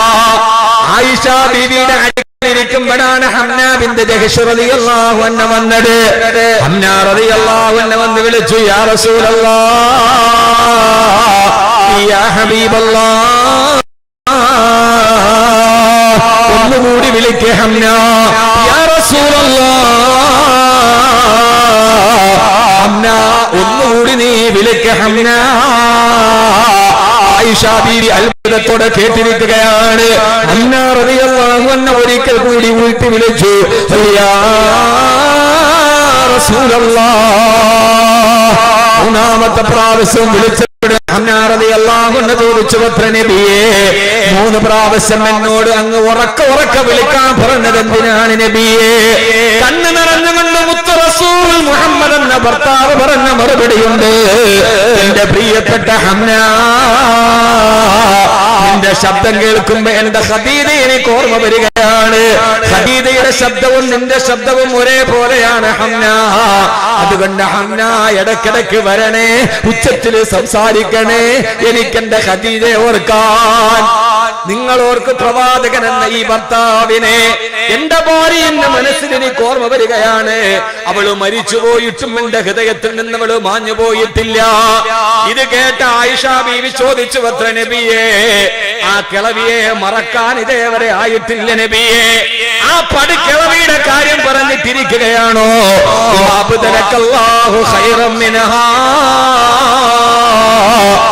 പടുകിടവിയുടെ സ്ഥാനത്ത് അതിനേക്കാൾ സുന്ദരിയായ എന്നെ പോലെയുള്ള ഭാര്യമാരെ തന്നില്ല നബിയെ. പെണ്ണിന്റെ കുശുമ്പ്, പെണ്ണാണല്ലോ നബിയെ. ഇനിയും ആ കിടവിയുടെ കാര്യം പറഞ്ഞിട്ടിരിക്കുകയാണോ? ഹബീബായ നബി തങ്ങൾ ചോദിച്ച്, ആ കിടവിയെ മറക്കാനോ? ഒന്നുകൂടി ഞാൻ ആ ജീവിതത്തെ വിവരിച്ചു തരാം. മക്കയിൽ നിന്ന് ആട്ടി ഓടിക്കപ്പെട്ട് മദീനയിൽ 10 വർഷം താമസിച്ച് മദീനയിൽ നിന്ന് തിരിച്ചു വന്ന് മക്ക പിടിച്ചടക്കി. അല്ലാഹുവിന്റെ റസൂൽ മക്കയുടെ പ്രസിഡന്റായി. ഖബറിലേക്ക് ഞാൻ നോക്കിയതാ. തവാഫ് കഴിഞ്ഞ് തിരിച്ചു നിന്നിട്ട് അല്ലാഹുവിന്റെ റസൂൽ വിളിച്ചു, ഓ പ്രിയപ്പെട്ട ഖദീജ, ഇഷ്ടപ്പെട്ട പെണ്ണാണോ? സന്തോഷത്തോടെ ജീവിച്ച ഭാര്യയാണോ? ഓയൂർ പള്ളിയുടെ ഖബർസ്ഥാനിൽ അടക്കപ്പെട്ടാലും ഹൃദയത്തിന്റെ മണിയറയിൽ അടക്കപ്പെടില്ല സഹോദര. ഹൃദയത്തിന്റെ മണിയറയിൽ നിന്ന് നമ്മുടെ പ്രിയപ്പെട്ട ഭാര്യയുടെ രൂപം മാറില്ല സഹോദര.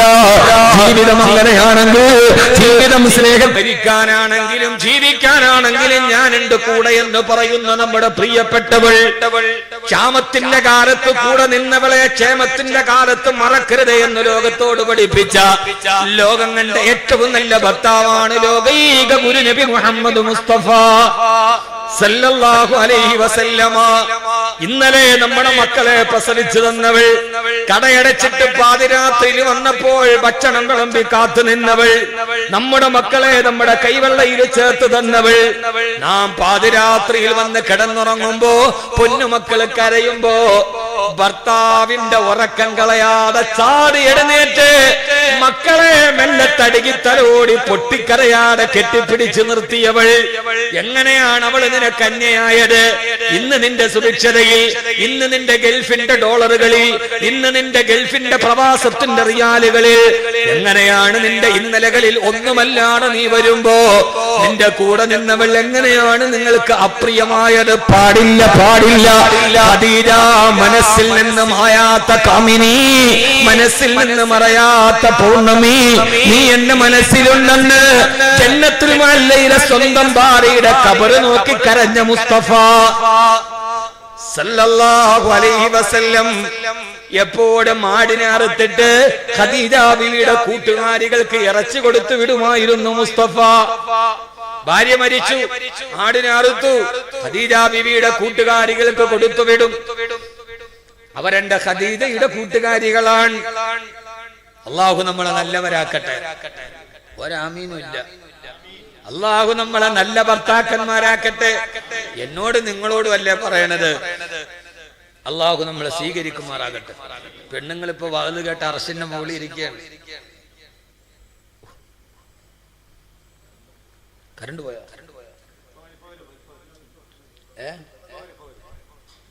ഇപ്പൊ വരുമോ? മന്ത്രി വിളിച്ച ഇപ്പൊ വരൂ. ഇൻഷാ അല്ലാഹ് ഇപ്പൊ വരും. ഇൻഷാ അല്ലാഹ് ഇപ്പൊ വരും. അങ്ങനെ പറയാവൂ. നിങ്ങൾ പറഞ്ഞോണ്ട് അവർക്ക് ഒരു ഇൽമു പറഞ്ഞു കൊടുക്കാൻ പോകും. ഇൻഷാ അല്ലാഹ്. മുത്തുനബിയുടെ മുമ്പിൽ ആളുകൾ വന്ന് 3 ചോദ്യം ചോദിച്ചു. നബി, അസ്ഹാബുൽ കഹ്ഫ് എത്ര പേരാണ്? നാളെ പറയാം. സൗഖ്ബിറുക്കും ഗദാ, നിങ്ങളോട് ഞാൻ നാളെ പറഞ്ഞു തരാം. വഹീ നിന്നു. എന്താണ് നബിയെ ഉറപ്പ്? നാളെ പറയാൻ ഇൻഷാ അല്ലാഹ് ചേർത്തിട്ടല്ലേ പറയാവൂ. 40 ദിവസം പിന്നെ വഹി വന്നില്ല, 40 ദിവസം പിന്നെ ജിബ്രീൽ വന്നില്ല. 40ാമത്തെ ദിവസം വന്ന നബിയെ വലാ തഖൂലന്ന ലിശൈഇൻ ഇന്നി ഫാഇലുന ദാലിക ഗദാ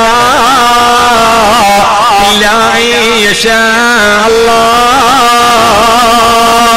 ഇൻഷാ അല്ലാഹ് ചേർത്ത് പറയാതെ അടുത്ത നിമിഷം നടക്കാൻ പോകുന്ന കാര്യത്തെ പറയല്ല മുഹമ്മദേ. നിങ്ങളെ ദൈവമല്ല, നിങ്ങളെ ദൈവദൂതൻ മാത്രമാണ്. നിങ്ങളെ ദൈവമല്ല, നിങ്ങളെ ദൈവത്തിന്റെ ദൂതൻ മാത്രമാണ്. നാളെ അടുത്ത നിമിഷം നടക്കുന്നത് ഇൻഷാ അല്ലാഹ് ചേർത്തേ പറയാവൂ. ഇവിടെയാണ് പ്രവാചകൻ ലോകത്തിന്റെ അത്ഭുതമാകുന്നത്. അസ്ഹാബുൽ കഹ്ഫ് എത്ര പേരാണ്? നാളെ പറയാം എത്ര പേരുണ്ടെന്ന്. അതോടെ വഹി തന്നെ നിലച്ചുപോയി. അതിപ്പോ എത്ര വമ്പനാണ് ഇൻഷാ അല്ലാഹ് പറയാതെ പറയാൻ പാടില്ല. ഇൻഷാ അല്ലാഹ് ഇനി ഇതൊരു ഇൽമാണ്. ഉസ്താദ് സാഹിബ് അത് പറഞ്ഞുകൊണ്ട് ഒരു ഇൽമ പറഞ്ഞു കൊടുത്തേ.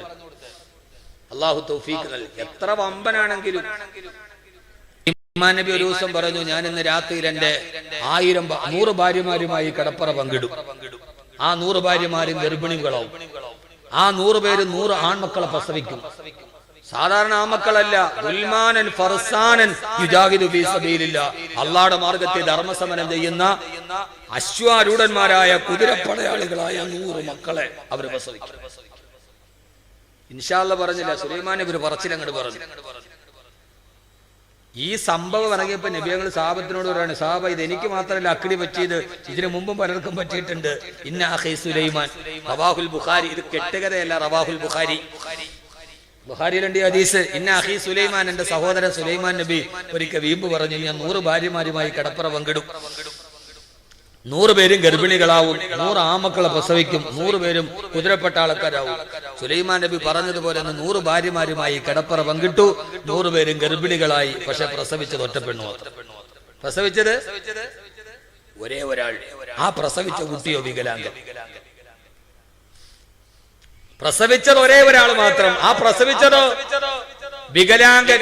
കുതിരപ്പടയാളി പോയിട്ട് കയറ്റി എടുത്തു വെച്ചാൽ പോലും കുതിര ഓടിക്കാൻ പറ്റൂല എന്ന് പറഞ്ഞാൽ IRDP ലോൺ കിട്ടാൻ പാകത്തിന് വികലാംഗനെ പ്രസവിച്ചു. IRDP ലോൺ കിട്ടുമെന്നല്ലാതെ അതിനപ്പുറത്തോട്ടൊന്നും ഇല്ല. കാരണം എന്താ? ഇൻഷാ അല്ലാഹ് പറഞ്ഞില്ല, അല്ലാഹ് കൊടുത്തില്ല. അതുകൊണ്ട് എന്ത് പറഞ്ഞാലും ഞാൻ അങ്ങ് പറഞ്ഞാൽ ഇൻഷാ അല്ലാഹ്, അല്ലാഹ് തീരുമാനിച്ചാൽ, അല്ലാഹു തീരുമാനിച്ചാൽ. ഈ സംഭവം കണ്ടിട്ട് നബി സല്ലല്ലാഹു അലൈഹി വസല്ലം പറഞ്ഞു, ലൗകാല അഖീ സുലൈമാൻ ഇൻഷാ അല്ലാഹ്, എന്റെ സഹോദരൻ സുലൈമാൻ നബി ഇത് പറഞ്ഞപ്പോൾ ഇൻഷാ അല്ലാഹ് പറഞ്ഞിരുന്നെങ്കിൽ അല്ലാഹുവിന്റെ ദീനിന് 100 അശ്വാരൂഢന്മാരായ പടയാളികളെ കിട്ടുമായിരുന്നല്ലോ. ആ പടയാളികളെ നഷ്ടപ്പെടുത്തിയത് ഇൻഷാ അല്ലാഹ് പറയാതെ പോയതാണ്.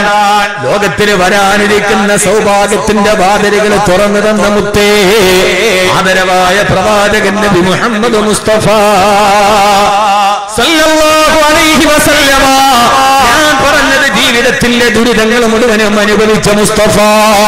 ജനിച്ച ഉടനെ പിതാവ് നഷ്ടപ്പെട്ടു, ജനിച്ച ഉടനെ ഉമ്മ മരിച്ചുപോയി, അവസാനം പ്രിയപ്പെട്ട ഭാര്യയും വിട പറഞ്ഞു. സഹോദരങ്ങളെ, ജീവിതകാലത്ത് തന്നെ തന്റെ പ്രിയപ്പെട്ട മകളും മരിച്ചു പോയിരുന്നുവല്ലോ. മഹതിയായ സൈനബ് എന്ന് പറയുന്ന പൊന്നുമോളെ വളർത്തിക്കൊണ്ടുവന്നപ്പോ മക്കാ ഖുറൈശികളുടെ ചവിട്ടേറ്റ് സൈനബ് താഴെ വീണു.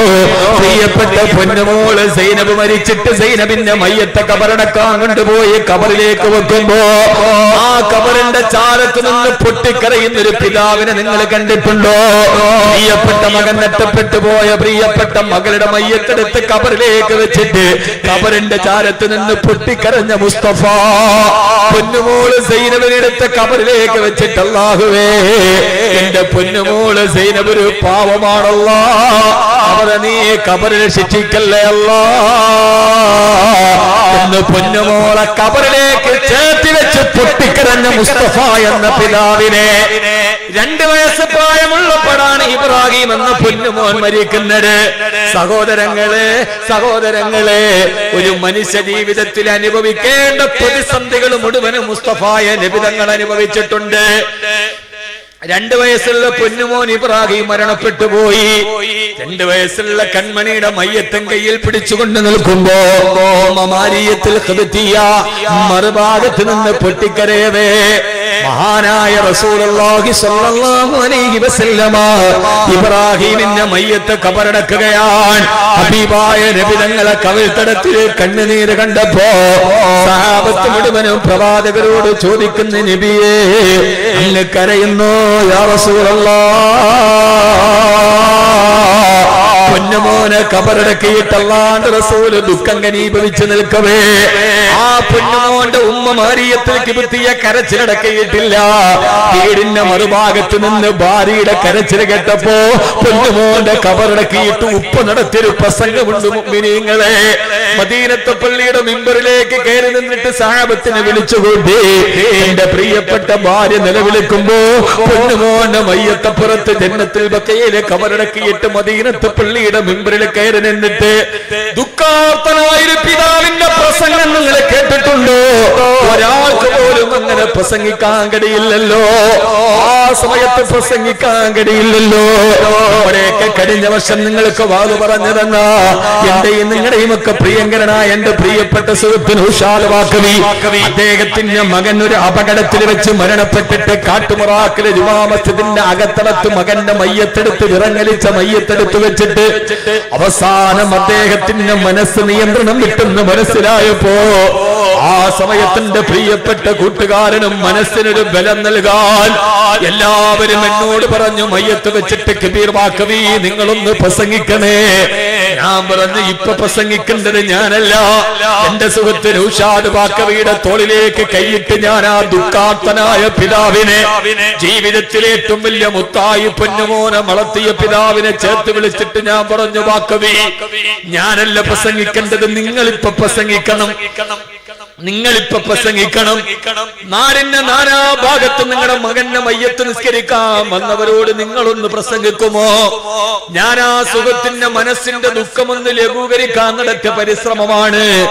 അപ്പോഴും എനിക്ക് കഴിയില്ല വാക്കവി എന്ന് പറഞ്ഞിട്ട് എന്റെ മുമ്പിന്റെ തോളിലേക്ക് ഇങ്ങനെ ചാഞ്ഞു ചാരിയിരുന്നപ്പോ ഹബീബായ നബി തങ്ങളുടെ മകൻ മരിച്ച സമയത്ത് ഇബ്രാഹിം മരിച്ചപ്പോ അല്ലാഹുവിന്റെ റസൂൽ മദീനത്തെ പള്ളിയുടെ മിമ്പറിൽ പ്രസംഗിച്ചിട്ടില്ലേ?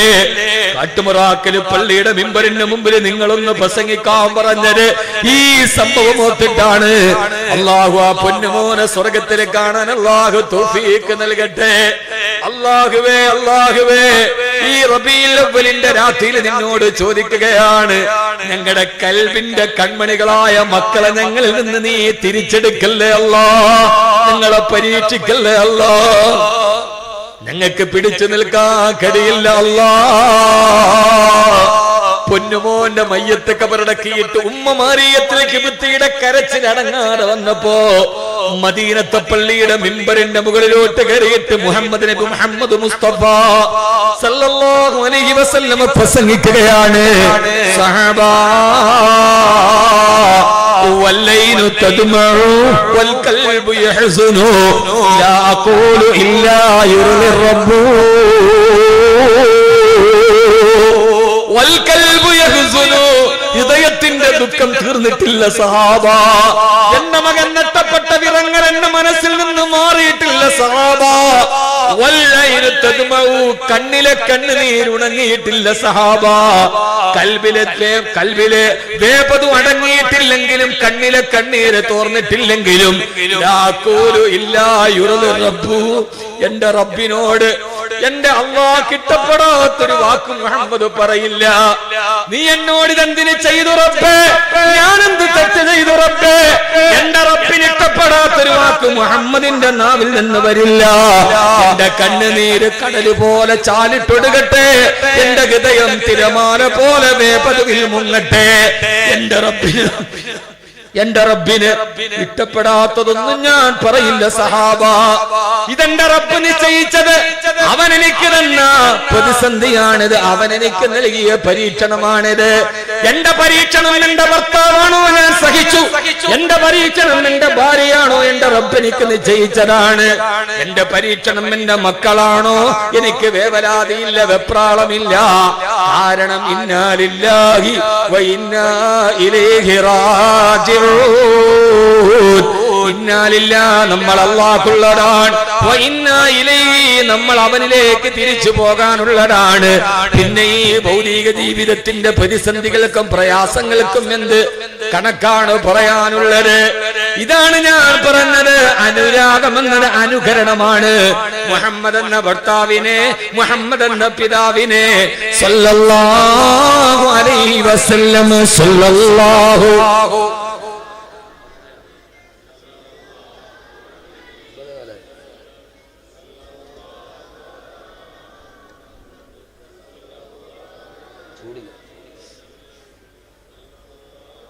സല്ലല്ലാഹു ഉറക്കെ സല്ലല്ലാഹു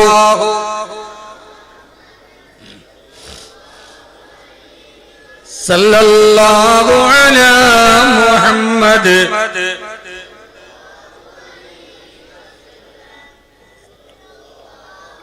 ലാ മുഹമ്മദ്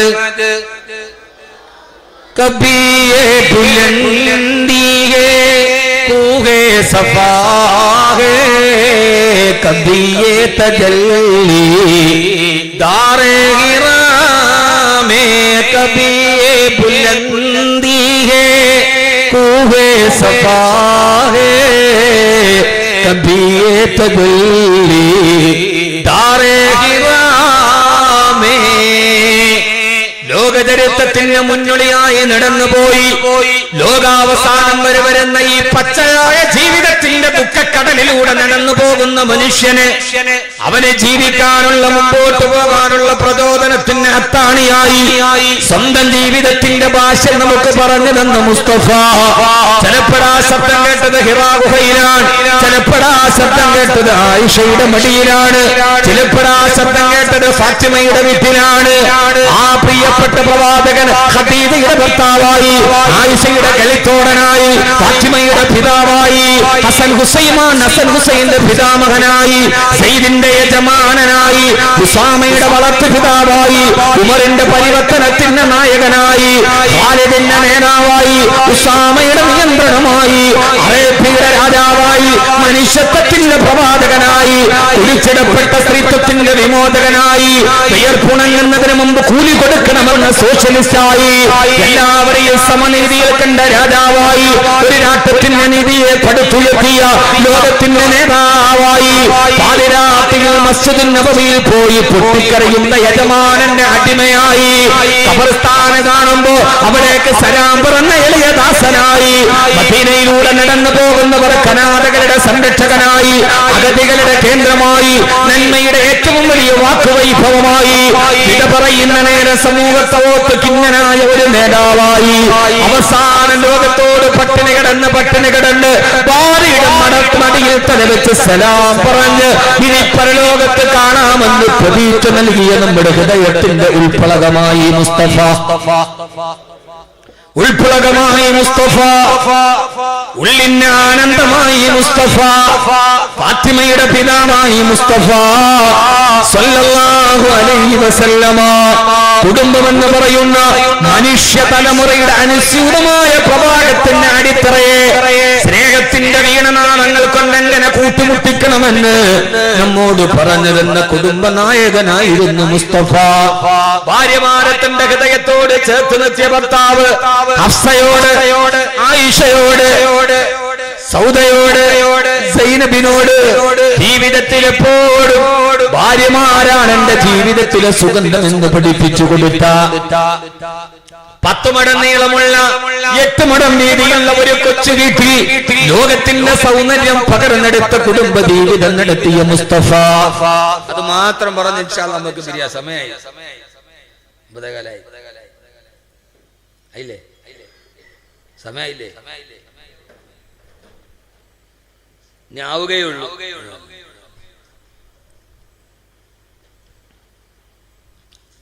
ലോകത്തിലെ ഏറ്റവും വിലപ്പെട്ടതാണ് സമയം. പിന്നിടുന്ന നിമിഷങ്ങൾക്ക് പുനരവതാരമില്ല. കൊടിഞ്ഞുപോയിട്ട് നിരാശയോടെ നോക്കി നിന്നിട്ട് കാര്യമില്ല. പരിഭവത്തോടെ മാടി വിളിച്ചാൽ തിരിച്ചു വെളിയില്ല. അൽ വഖ്തു അസ്മനു മിനദ് ദഹബ്, സ്വർണത്തേക്കാൾ വിലപിടിപ്പുള്ളതാണ് സമയം. ആ സമയത്തെ പരമാവധി ജീവിതത്തിൽ ഉപയോഗപ്പെടുത്തുക. അല്ലാഹു തൗഫീഖ് നൽകട്ടെ. കലഹിച്ചും ദുർവാശി പിടിച്ചും ക്ഷിപ്രകോപികളുമായിട്ടല്ല, സ്നേഹിട്ടും പങ്കിട്ടും പകുത്തെടുത്തും വിട്ടുവീഴ്ച ചെയ്തും ഉദാരത ചെയ്തും സൗമ്യതയുടെ നിലാവെളിച്ചം പോലെ ജീവിതത്തെ നല്ലവരാക്കി മാറ്റാൻ വേണ്ടി ശ്രമിക്കുക. അള്ളാഹു തൗഫീഖ് നൽകി അനുഗ്രഹിക്കുമാറാകട്ടെ. അള്ളാഹു തൗഫീഖ് നൽകി അനുഗ്രഹിക്കുമാറാകട്ടെ. ഞാൻ വലിയ സന്തോഷത്തിലാണ് തുടങ്ങിയത്. കാരണം തുടങ്ങിയപ്പോൾ ഒരു 10-20 പേരേ ഉള്ളൂ. 1 മണിക്കൂർ കഴിഞ്ഞു മെല്ലെ പോകാന്ന് വിചാരിച്ച് തുടങ്ങി. ഞാൻ വലിയ സന്തോഷം. ഇപ്പൊ നോക്കിയപ്പോൾ ഒരു രക്ഷയില്ല. ഒരു വലിയ സന്തോഷം ഉണ്ടായിരുന്നു എനിക്ക്. ഏതായാലും ഒരു 1 മണിക്കൂറൊക്കെ പറഞ്ഞാൽ മതി. 10-20 പേരല്ലേ ഉള്ളൂ. ഇത്ര ആള് വരുമെന്ന് ഞാൻ വിചാരിച്ചു. അള്ളാഹു സ്വീകരിക്കുമാറാകട്ടെ. ആദരവായ പ്രവാചകൻ നബി മുഹമ്മദ് മുസ്തഫ, ഉറക്കപ്പറ, ആദരവായ പ്രവാചകൻ നബി മുഹമ്മദ് മുസ്തഫ സല്ലല്ലാഹു അലൈഹി വസല്ലമ. അല്ലാഹുവിന്റെ പ്രവാചകന്റെ വഫാത്തിന് അന്നാണ് മദീന തേങ്ങിക്കരഞ്ഞത്, അബൂബക്കർ കരഞ്ഞത്, ഉമർ റളിയല്ലാഹു അൻഹു വാവിട്ട് നിലവിളിച്ചത്. അല്ലാഹുവിന്റെ റസൂലിന്റെ വഫാത്ത് സമയം മദീന കരഞ്ഞതിന് ശേഷം പിന്നീട് മദീന വാവിട്ട് നിലവിളിച്ചത് ഒരൊറ്റ പ്രാവശ്യമാണ്. ഹബീബായ നബി സല്ലല്ലാഹു അലൈഹി വസല്ലം വഫാത്തായ നിന്ന് മദീന മുഴുവനും വാവിട്ട് നിലവിളിച്ചു. അതിനുശേഷം പിന്നെ മദീന വല്ലാതെ കരഞ്ഞത് ചരിത്രത്തിൽ പിന്നെ ഒരൊറ്റ പ്രാവശ്യമാണ്. ആ പ്രാവശ്യത്തെ ചരിത്രം ഇങ്ങനെ രേഖപ്പെടുത്തുന്നുണ്ട്. എപ്പോഴെന്നറിയുമോ മസ്ജിദുൻ നബവി വിപുലീകരിക്കാൻ തീരുമാനിച്ചു. അള്ളാഹുവിന്റെ റസൂല് തന്റെ ഭാര്യമാർക്ക് വീടുണ്ടാക്കി കൊടുത്തത് മസ്ജിദുൻ നബവിയുടെ ചുറ്റുഭാഗത്താണ്. ഏത് മസ്ജിദുൻ നബവി? ആ മസ്ജിദുൻ നബവിയുടെ ചുറ്റുഭാഗത്ത് ആദ്യം ഒരു കൊച്ചു റൂം ഉണ്ടാക്കി. ഇങ്ങോട്ടൊക്കെ എന്നെ നോക്കി.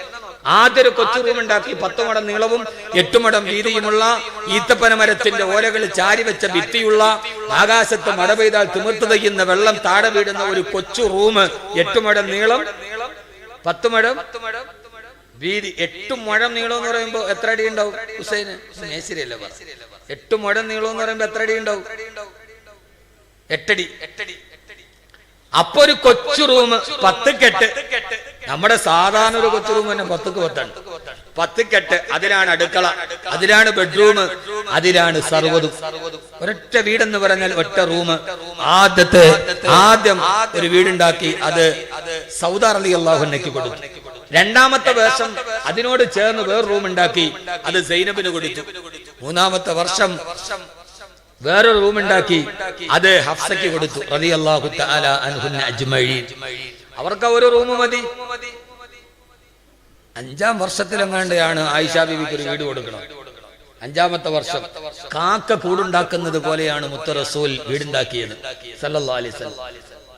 പള്ളിക്ക് ചുറ്റുഭാഗത്ത് ഓരോ റൂമുകൾ വെച്ചുള്ള ഒരു വീട്.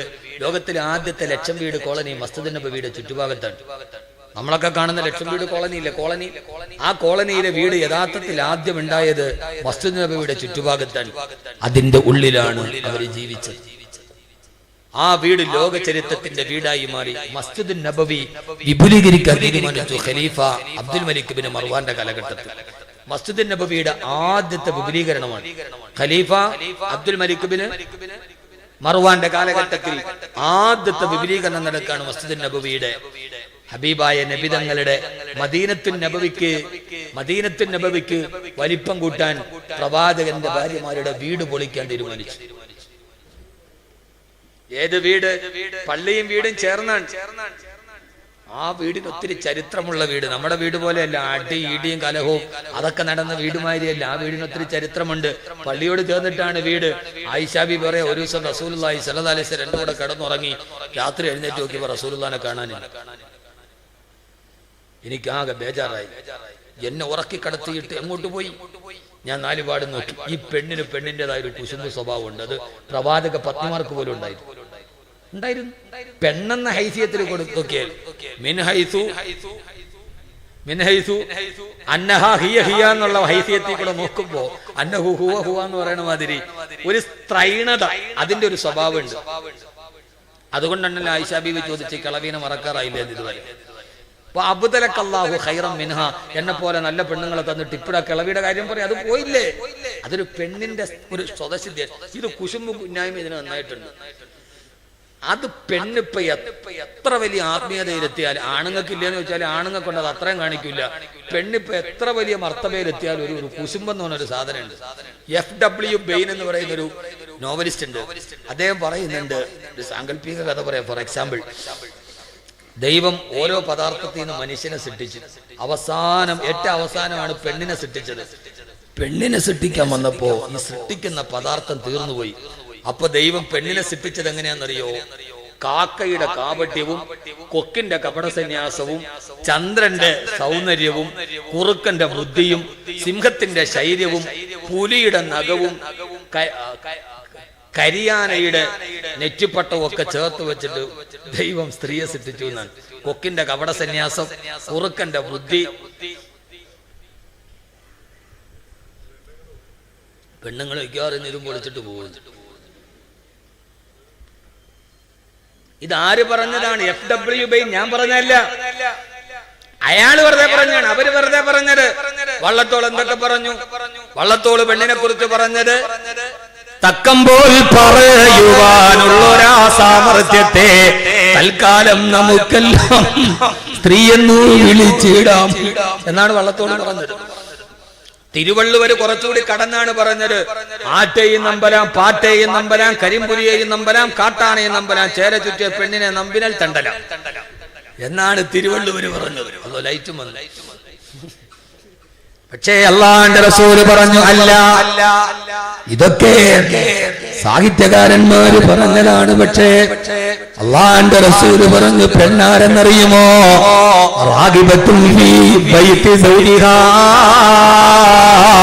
അവള് ഭർത്താവിന്റെ വീട്ടിലെ റാണിയാണ് പെണ്ണ്. ഭർത്താവിന്റെ വീട്ടിലെ റാണിയാണ് പെണ്ണ്.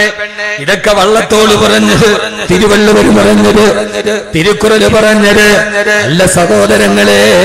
ആയിഷ ബീവി റളിയല്ലാഹു അൻഹ പറയാ, രാത്രിയിൽ ഞാൻ എഴുന്നേറ്റ് നോക്കിയപ്പോ അല്ലാഹുവിന്റെ റസൂലിനെ കാണുന്നില്ല.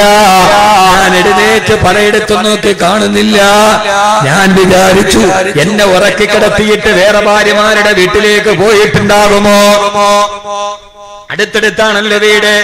ഞാൻ എല്ലാ വീടിന്റെയും പരിസരത്ത് പാതിരാത്രിയിൽ പോയി നോക്കി. പക്ഷേ അവിടെയെങ്ങും അല്ലാഹുവിന്റെ റസൂലിനെ കണ്ടില്ല.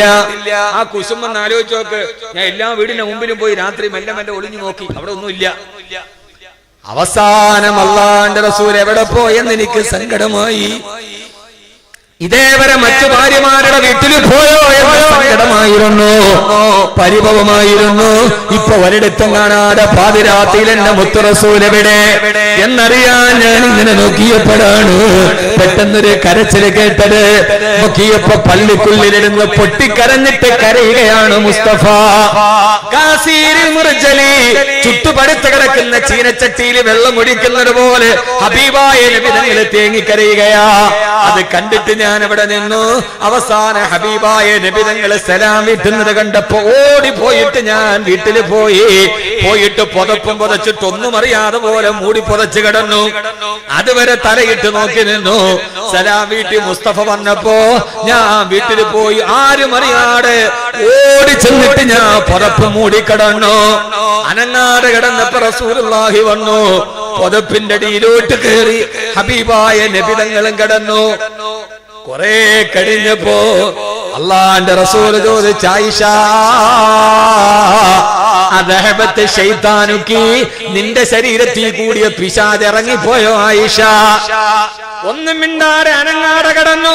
ഹബീബായ നബി തങ്ങൾ അടുക്കൽ കിടന്നു. ഓടി നടന്ന് ആയിഷ ബീവി ഇങ്ങനെ വെപ്രാളപ്പെടുകയാണ്. നെഞ്ചിങ്ങനെ ഇടിക്കുന്നുണ്ട്. അടുത്ത് കിടക്കുന്ന ആൾക്കറിയാം ഓടിക്കതച്ച് വന്ന് കിടന്നതിന്റെ കിതക്കുന്നുണ്ട്.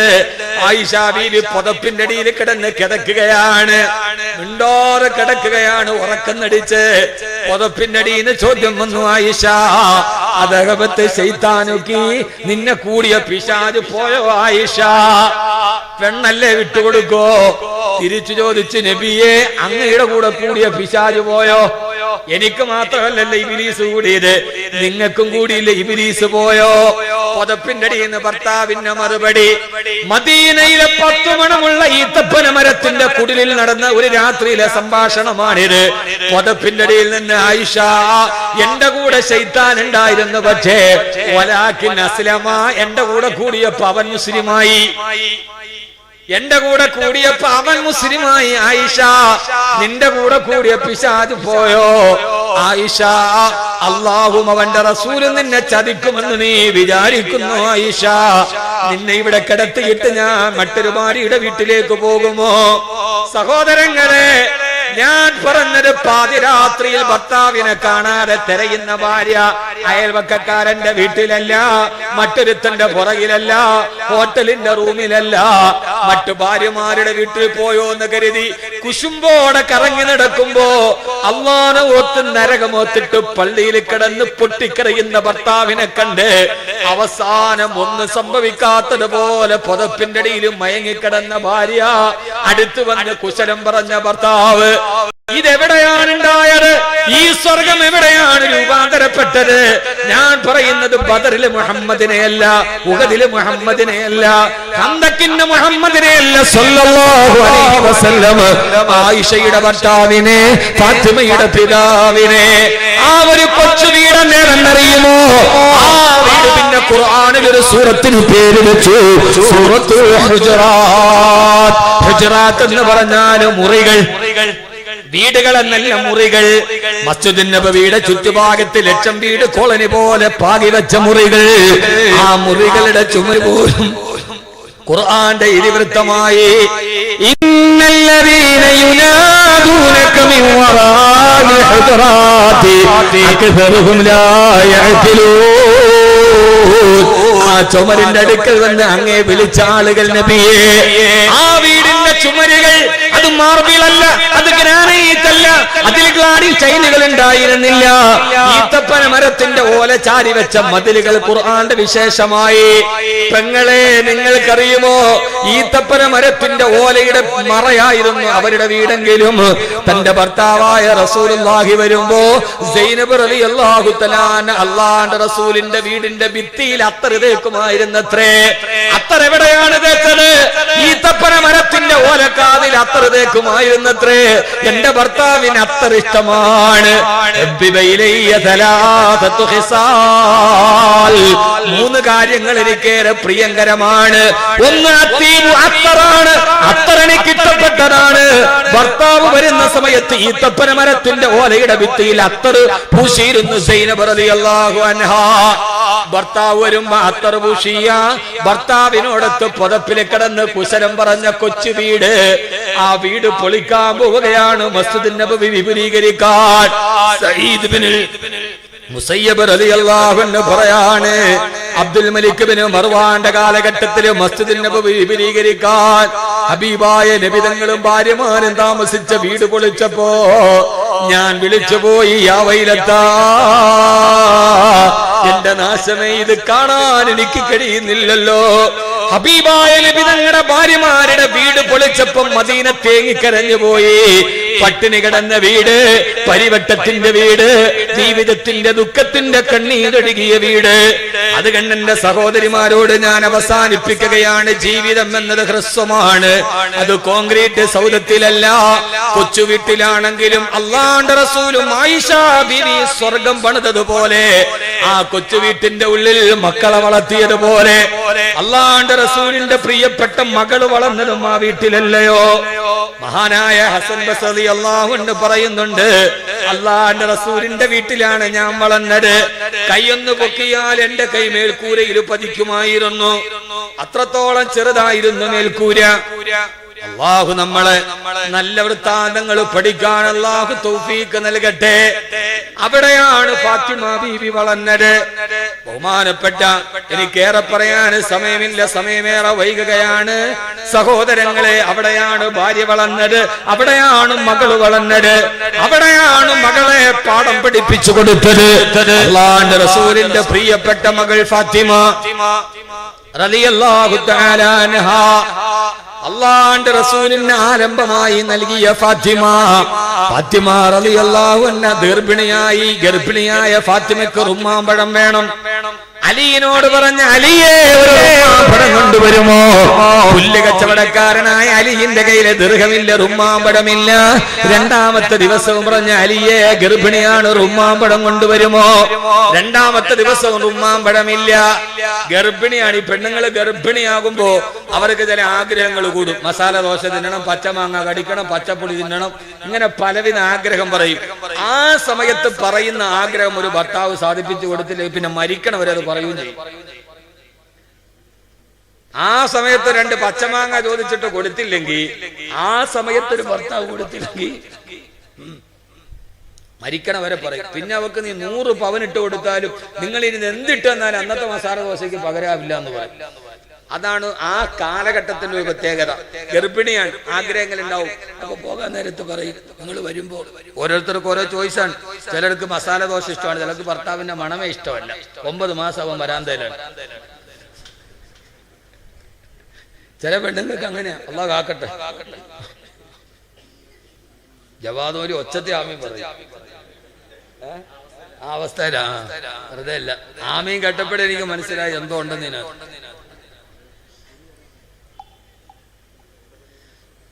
ചില സ്ത്രീകൾക്ക് ഓരോ സ്വഭാവമാണ്. ആ സമയത്ത് പറയും പോകുമ്പോ നിങ്ങൾ എനിക്ക് നല്ല കപ്പലിന് മിഠായി മേടിച്ചോണ്ട് പറയാറില്ലേ? അല്ല, ഇവിടെ ഈ പരിപാടി ഒന്നും ഇല്ലേ? ഇതെന്തോ നിങ്ങൾക്ക് ഒന്നും മനസ്സിലാവണില്ലേ? ഉള്ളതല്ലേ? ആ പറയുന്നത് പോലെ ഫാത്തിമയ്ക്കും മോൾക്കും ഉണ്ടായ ഒരു ആഗ്രഹം. കെട്ടിച്ചു വിട്ട മോളെ ഉപ്പ കണ്ടത് അങ്ങനെയാണ്. സല്ലല്ലാഹു അലൈഹി വസല്ലം. രണ്ടാമത്തെ ദിവസം പറഞ്ഞ അലിയെ വരുമ്പോ ഒരു റുമ്മാമ്പഴം വാങ്ങിച്ചു. ഒരു റുമ്മാമ്പഴം. അലിയ പുല്ല് കച്ചവടക്കാരനാണ്. ലജ്നാൻ പർവ്വതത്തിന്റെ പ്രാന്തപ്രദേശത്ത് പോയി പുല്ലരിഞ്ഞു കൊണ്ടുവന്ന് ആ പുല്ല് തലച്ചുമടായി ചന്തയിൽ കൊണ്ടുപോയി വിറ്റ് കിട്ടുന്നത് കൊണ്ട് ജീവിക്കുന്ന സാധാരണക്കാരനാണ് അലി ഇബ്നു അബീ താലിബ്.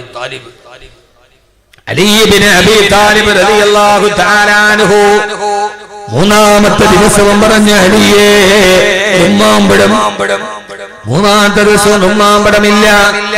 പാവപ്പെട്ടവനായ അലി റളിയല്ലാഹു അൻഹുവിനെ കൊടുക്കാൻ കഴിയാതെ ഹതാശനായി നിരാശനായി വന്നു നിന്നപ്പോഴാണ് ഫാത്തിമ ബീവിക്ക് ദേഷ്യവും വന്ന് സങ്കടവും വന്ന് 3 ദിവസം ഒരു റുമ്മാമ്പഴം പറഞ്ഞു വന്നിട്ട് കൊടുക്കാൻ കഴിയാത്ത ഭർത്താവിന്റെ അശക്തിയിൽ ഫാത്തിമ ബീവിക്ക് സങ്കടവും കോപവും ദേഷ്യവും വന്ന് നിൽക്കുമ്പോഴാണ് പ്രിയപ്പെട്ട ഉപ്പ മകളെ കാണാൻ വരുന്നത്. മോളെ, എന്താണ് മോളെ? മോളുടെ മുഖഭാവം കണ്ടപ്പോഴേ ഉപ്പാക്ക് മനസ്സിലായി ഉപ്പ മോളെ കാണാൻ ഉപ്പ കൂടെ വരാൻ കാരണം മോളും ഉപ്പയും തമ്മിൽ അങ്ങനെയാണല്ലോ. മോളും ഉപ്പയും തമ്മിലുള്ള ബന്ധം ലോക ചരിത്രത്തിൽ അങ്ങനെ ഒരു ബന്ധമില്ല. എന്റെ മോൾക്കാണെങ്കിലും ഉപ്പയെ കാണാതിരിക്കാനും വയ്യ. അമ്മയായ ഖദീജ മരിക്കുന്ന നേരത്ത് കൈ ചേൽപ്പിച്ചതാണ് മോളെ, നിന്റെ ഉപ്പാക്ക് കൂടപ്പിറപ്പില്ല, നിന്റെ ഉപ്പക്ക് വാപ്പയില്ല, ഉമ്മയില്ല, നിന്റെ ഉപ്പാക്ക് ആരുമില്ലാത്തവനാണ് നിന്റെ ഉപ്പ, അവഗണിക്കപ്പെട്ടവനാണ് നിന്റെ ഉപ്പ, തിരസ്കരിക്കപ്പെട്ടവനാണ് നിന്റെ ഉപ്പ, നിന്റെ ഉപ്പാക്ക് നീ മാത്രമേ ഉള്ളൂ എന്ന് പറഞ്ഞു മരിക്കാൻ നേരത്ത് ഉമ്മ ഏൽപ്പിച്ച ഉപ്പയാണ്. ഉപ്പയുടെ സംരക്ഷണം മകളുടെ കയ്യിലാണ്. സാധാരണ മകളുടെ സംരക്ഷണയാണ് ഉപ്പയുടെ കയ്യിൽ. അതുകൊണ്ടാണല്ലേ കൈബാലയത്തിന്റെ മുറ്റത്ത് തുസൂദൂദ് ചെയ്യുമ്പോ ചീഞ്ഞളിഞ്ഞ ഒട്ടകത്തിന്റെ കുടൽമാല കഴുത്തിലിട്ടിട്ട് അബൂജഹൽ വിളിച്ചല്ലോ, ധൈര്യമുള്ളവൻ എടുത്തു മാറ്റടാ എന്ന്. വന്നവരൊക്കെ അബൂജഹലിന്റെ വാഴ്ത്തല പേടിച്ചിട്ട് മാറി നിന്നപ്പോ കഴുത്ത് പൊക്കാൻ കഴിയാതെ ഭാരമേറിയ ഒട്ടകത്തിന്റെ ചീഞ്ഞളിഞ്ഞ കുടൽമാലയുടെ ദുർഗന്ധം മുത്ത് റസൂലുള്ള കിടക്കുകയാണ് കൈബാലയത്തിന്റെ മുത്താഫിന്റെ മുമ്പിൽ. ദുർഗന്ധം സഹിക്കാൻ കഴിയുന്നില്ല. ഭാരം കാരണത്താൽ തലവിയെത്താൻ കഴിയുന്നില്ല. സഹായിക്കാൻ ഒരാളുമില്ലാതെ കിടക്കുമ്പോഴാണ് ആരോ പറഞ്ഞത്, മോളെ ഉപ്പയുടെ കഴുത്തിൽ ആരോ ഒട്ടകത്തിന്റെ കുടൽമാലയിട്ടിട്ടുണ്ട്.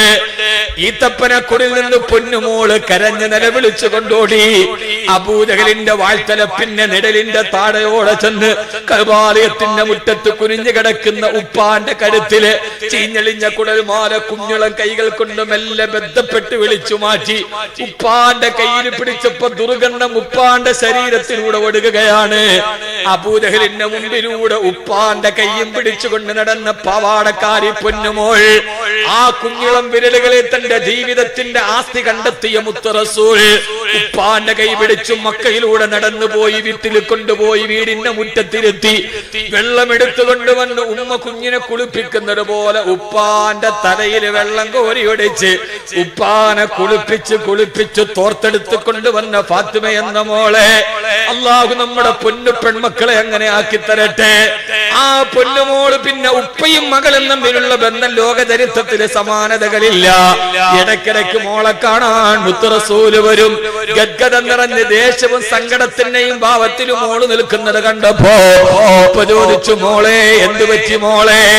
ദേശവും സങ്കടവും കലർന്ന് ഫാത്തിമ ചോദിച്ചു, ഉപ്പാ ഇത്രയും വലിയ കച്ചവടക്കാരായ കോടീശ്വരന്മാരായ അനുയായികൾ നിങ്ങൾക്കുണ്ടായിട്ട് ഈ പരമദരിദ്രനായ അലിയിനെയാണോ പുതിയ ആപ്പിളയായിട്ട് ഉപ്പാടെ മൂക്ക് കൊടുത്തത്? എത്ര നല്ല ആമ്പിള്ളേരുണ്ടായിരുന്നു. ഇപ്പോഴും പെണ്ണുങ്ങൾ പറയാറുണ്ട് എന്റെ തലവിധി തന്നെ. എത്ര നല്ല ആണുങ്ങൾ എന്നെ വന്ന് പെണ്ണ് കണ്ടനാണ് ഈ പകരെ തന്നെ ഉപ്പ കണ്ടുപിടിച്ചല്ലോ. ഇപ്പോഴും ഈ പരാതിയും പരിവമൊക്കെ എപ്പോഴും ഉണ്ട്. അതെല്ലാരും പറയും, എത്ര നല്ല നല്ല നല്ല തങ്കക്കുടത്തിന്റെ സ്വഭാവമുള്ള ആ മക്കൾ വന്നെന്റെ മോളെ കണ്ടതാണ്. എത്ര എത്ര നല്ല നല്ല ആണുങ്ങൾ ഉശിരുള്ള ഗൾഫുകാരൻ വന്നനാണ്. ഈ മുക്രിക്കാക്കാടെ അടുത്ത് തന്നെ വീണ്ടും ഞാൻ വന്നല്ലോ. ഉപ്പാ എത്ര നല്ല ആണുങ്ങൾ ഉണ്ടായിട്ട് നിങ്ങൾക്ക് ഈ പരമദരിദ്രനായ അലിയിനെ എല്ലാവരും കിട്ടിയില്ലേ പുതിയ ആപ്പിളയായി? ദേശവും സങ്കടവും ഒക്കെ കലർന്നിട്ട് മോളുടെ ചോദ്യം. ഉപ്പ പുഞ്ചിരിച്ചു, മോളെ മൊപ്പാക്കറിയല്ലോ മോളുടെ സ്വഭാവം. മോളെ ഉപ്പാടെ കുട്ടിക്ക് ഉപ്പ ഒരു കാര്യം പറഞ്ഞു തരട്ടെയോ? ഉപ്പാന്റെ കുട്ടിക്ക് ഉപ്പ ഒരു കാര്യം പറഞ്ഞു തരട്ടെയോ? എന്താണ് ഉപ്പ? അല്ലാഹു സ്വർഗത്തിന് വേണ്ടി രണ്ട് പുരുഷന്മാരെ തയ്യാറാക്കി നിർത്തിയിട്ടുണ്ട് മോളെ. ആരാണ് ഉപ്പ? അബൂക്കി. ഒന്ന് നിന്റെ ഉപ്പയാണ് മോളെ. ഞാൻ ഇന്നാറെ എന്ത് സ്വർഗമാണുള്ളത്. ഒന്നാമത്തേത് അബൂക്കി നിന്റെ വാപ്പയായ ഞാനാണ്. രണ്ടാമത്തെ ആളെ ചോദിച്ചില്ല ഫാത്തിമ ബീവി. രണ്ടാമത്തെ ആളുടെ പേര് ചോദിച്ചില്ല. മുത്ത് റസൂല് പറഞ്ഞുമില്ല.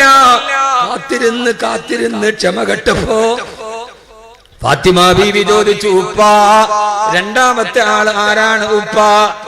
മന്ദസ്മിതം തൂകി ഉപ്പ പറഞ്ഞു, മോളെ സൗജുക്കി, രണ്ടാമത്തേത് നിന്റെ ഭർത്താവായ അലിയാൻ. എന്റെ കൂട്ടുകാരൻ അലിയെ, എന്റെ കൂടെ ആടിനെ മേയ്ക്കാൻ മലഞ്ചെരുവിൽ വന്ന അലിയെ, പുല്ല് കച്ചവടക്കാരനായ നിന്റെ ഭർത്താവ്. ഫാത്തിമയുടെ കണ്ണ് നിറഞ്ഞു. ഉപ്പാന്റെ കൈ പിടിച്ചിട്ട് പറഞ്ഞു, ഉപ്പാ സ്വർഗത്തിന് വേണ്ടി തയ്യാറാക്കി നിർത്തിയ ഒരു പുരുഷനെ എന്റെ ആ പുരുഷന്റെ കൈകളിലേക്ക് എന്നെ ഏൽപ്പിച്ചു തന്ന ഉപ്പാ, അല്ലാഹു നിങ്ങൾക്ക് എല്ലാ സന്തോഷവും നൽകട്ടെ എന്ന്. ഫാത്തിമ പിറന്നു വീണത് ആ വീട്ടിലാണ്. മോളെ നിന്റെ ഭർത്താവ് എത്ര കഴിവ് കെട്ടവനാണെങ്കിലും പുല്ല് കച്ചവടക്കാരനാണെങ്കിലും ആ ഭർത്താവ് സ്വർഗം ഇഷ്ടപ്പെട്ടവനാണെന്ന് മകളോട് പറഞ്ഞു കൊടുത്തപ്പോ ജീവിതത്തിന്റെ വല്ലായ്മകളിൽ സ്വർഗത്തിന്റെ വാതില് തന്നെ മകൾക്ക് കാണിച്ചു കൊടുത്ത ഉപ്പയായിരുന്നു മുത്തു മുസ്തഫ. അതുകൊണ്ടാണ് സുകുമാർക്കക്കാട് ഇങ്ങനെ പാടിയത്, സ്വർഗത്തിൽ നിന്നും ഹൃദയത്തിലേക്കൊരു സ്വർണ്ണ നൂൽപാലം പണിത പ്രവാചക, ജീവന്റെ ഭിന്നമാം നാദവൈചിത്രങ്ങൾ ഏകമാം സത്തയിൽ ബന്ധിച്ച ധാർമ്മിക. സ്വർഗത്തിൽ നിന്ന് ഹൃദയത്തിൽ നിന്ന് സ്വർഗത്തിലേക്ക് നൂൽപാലം പണിത മുസ്തഫ സ്വല്ലല്ലാഹു അലൈഹി വസല്ലമ. അല്ലാഹു നമുക്ക് ഹബീബായ നബി തങ്ങളോടുള്ള ജീവിതത്തിന് അനുകരണം അല്ലാഹു നൽകി അനുഗ്രഹിക്കുമാറാകട്ടെ. മുത്തുനബി എന്ന ഭർത്താവാൻ, മുത്തുനബി എന്ന പിതാവാൻ, ആയിഷ എന്ന ഭാര്യയാവാൻ. ആയിഷ എന്ന ഭാര്യയാവണം, ആയിഷ എന്ന ഭാര്യയാവണം.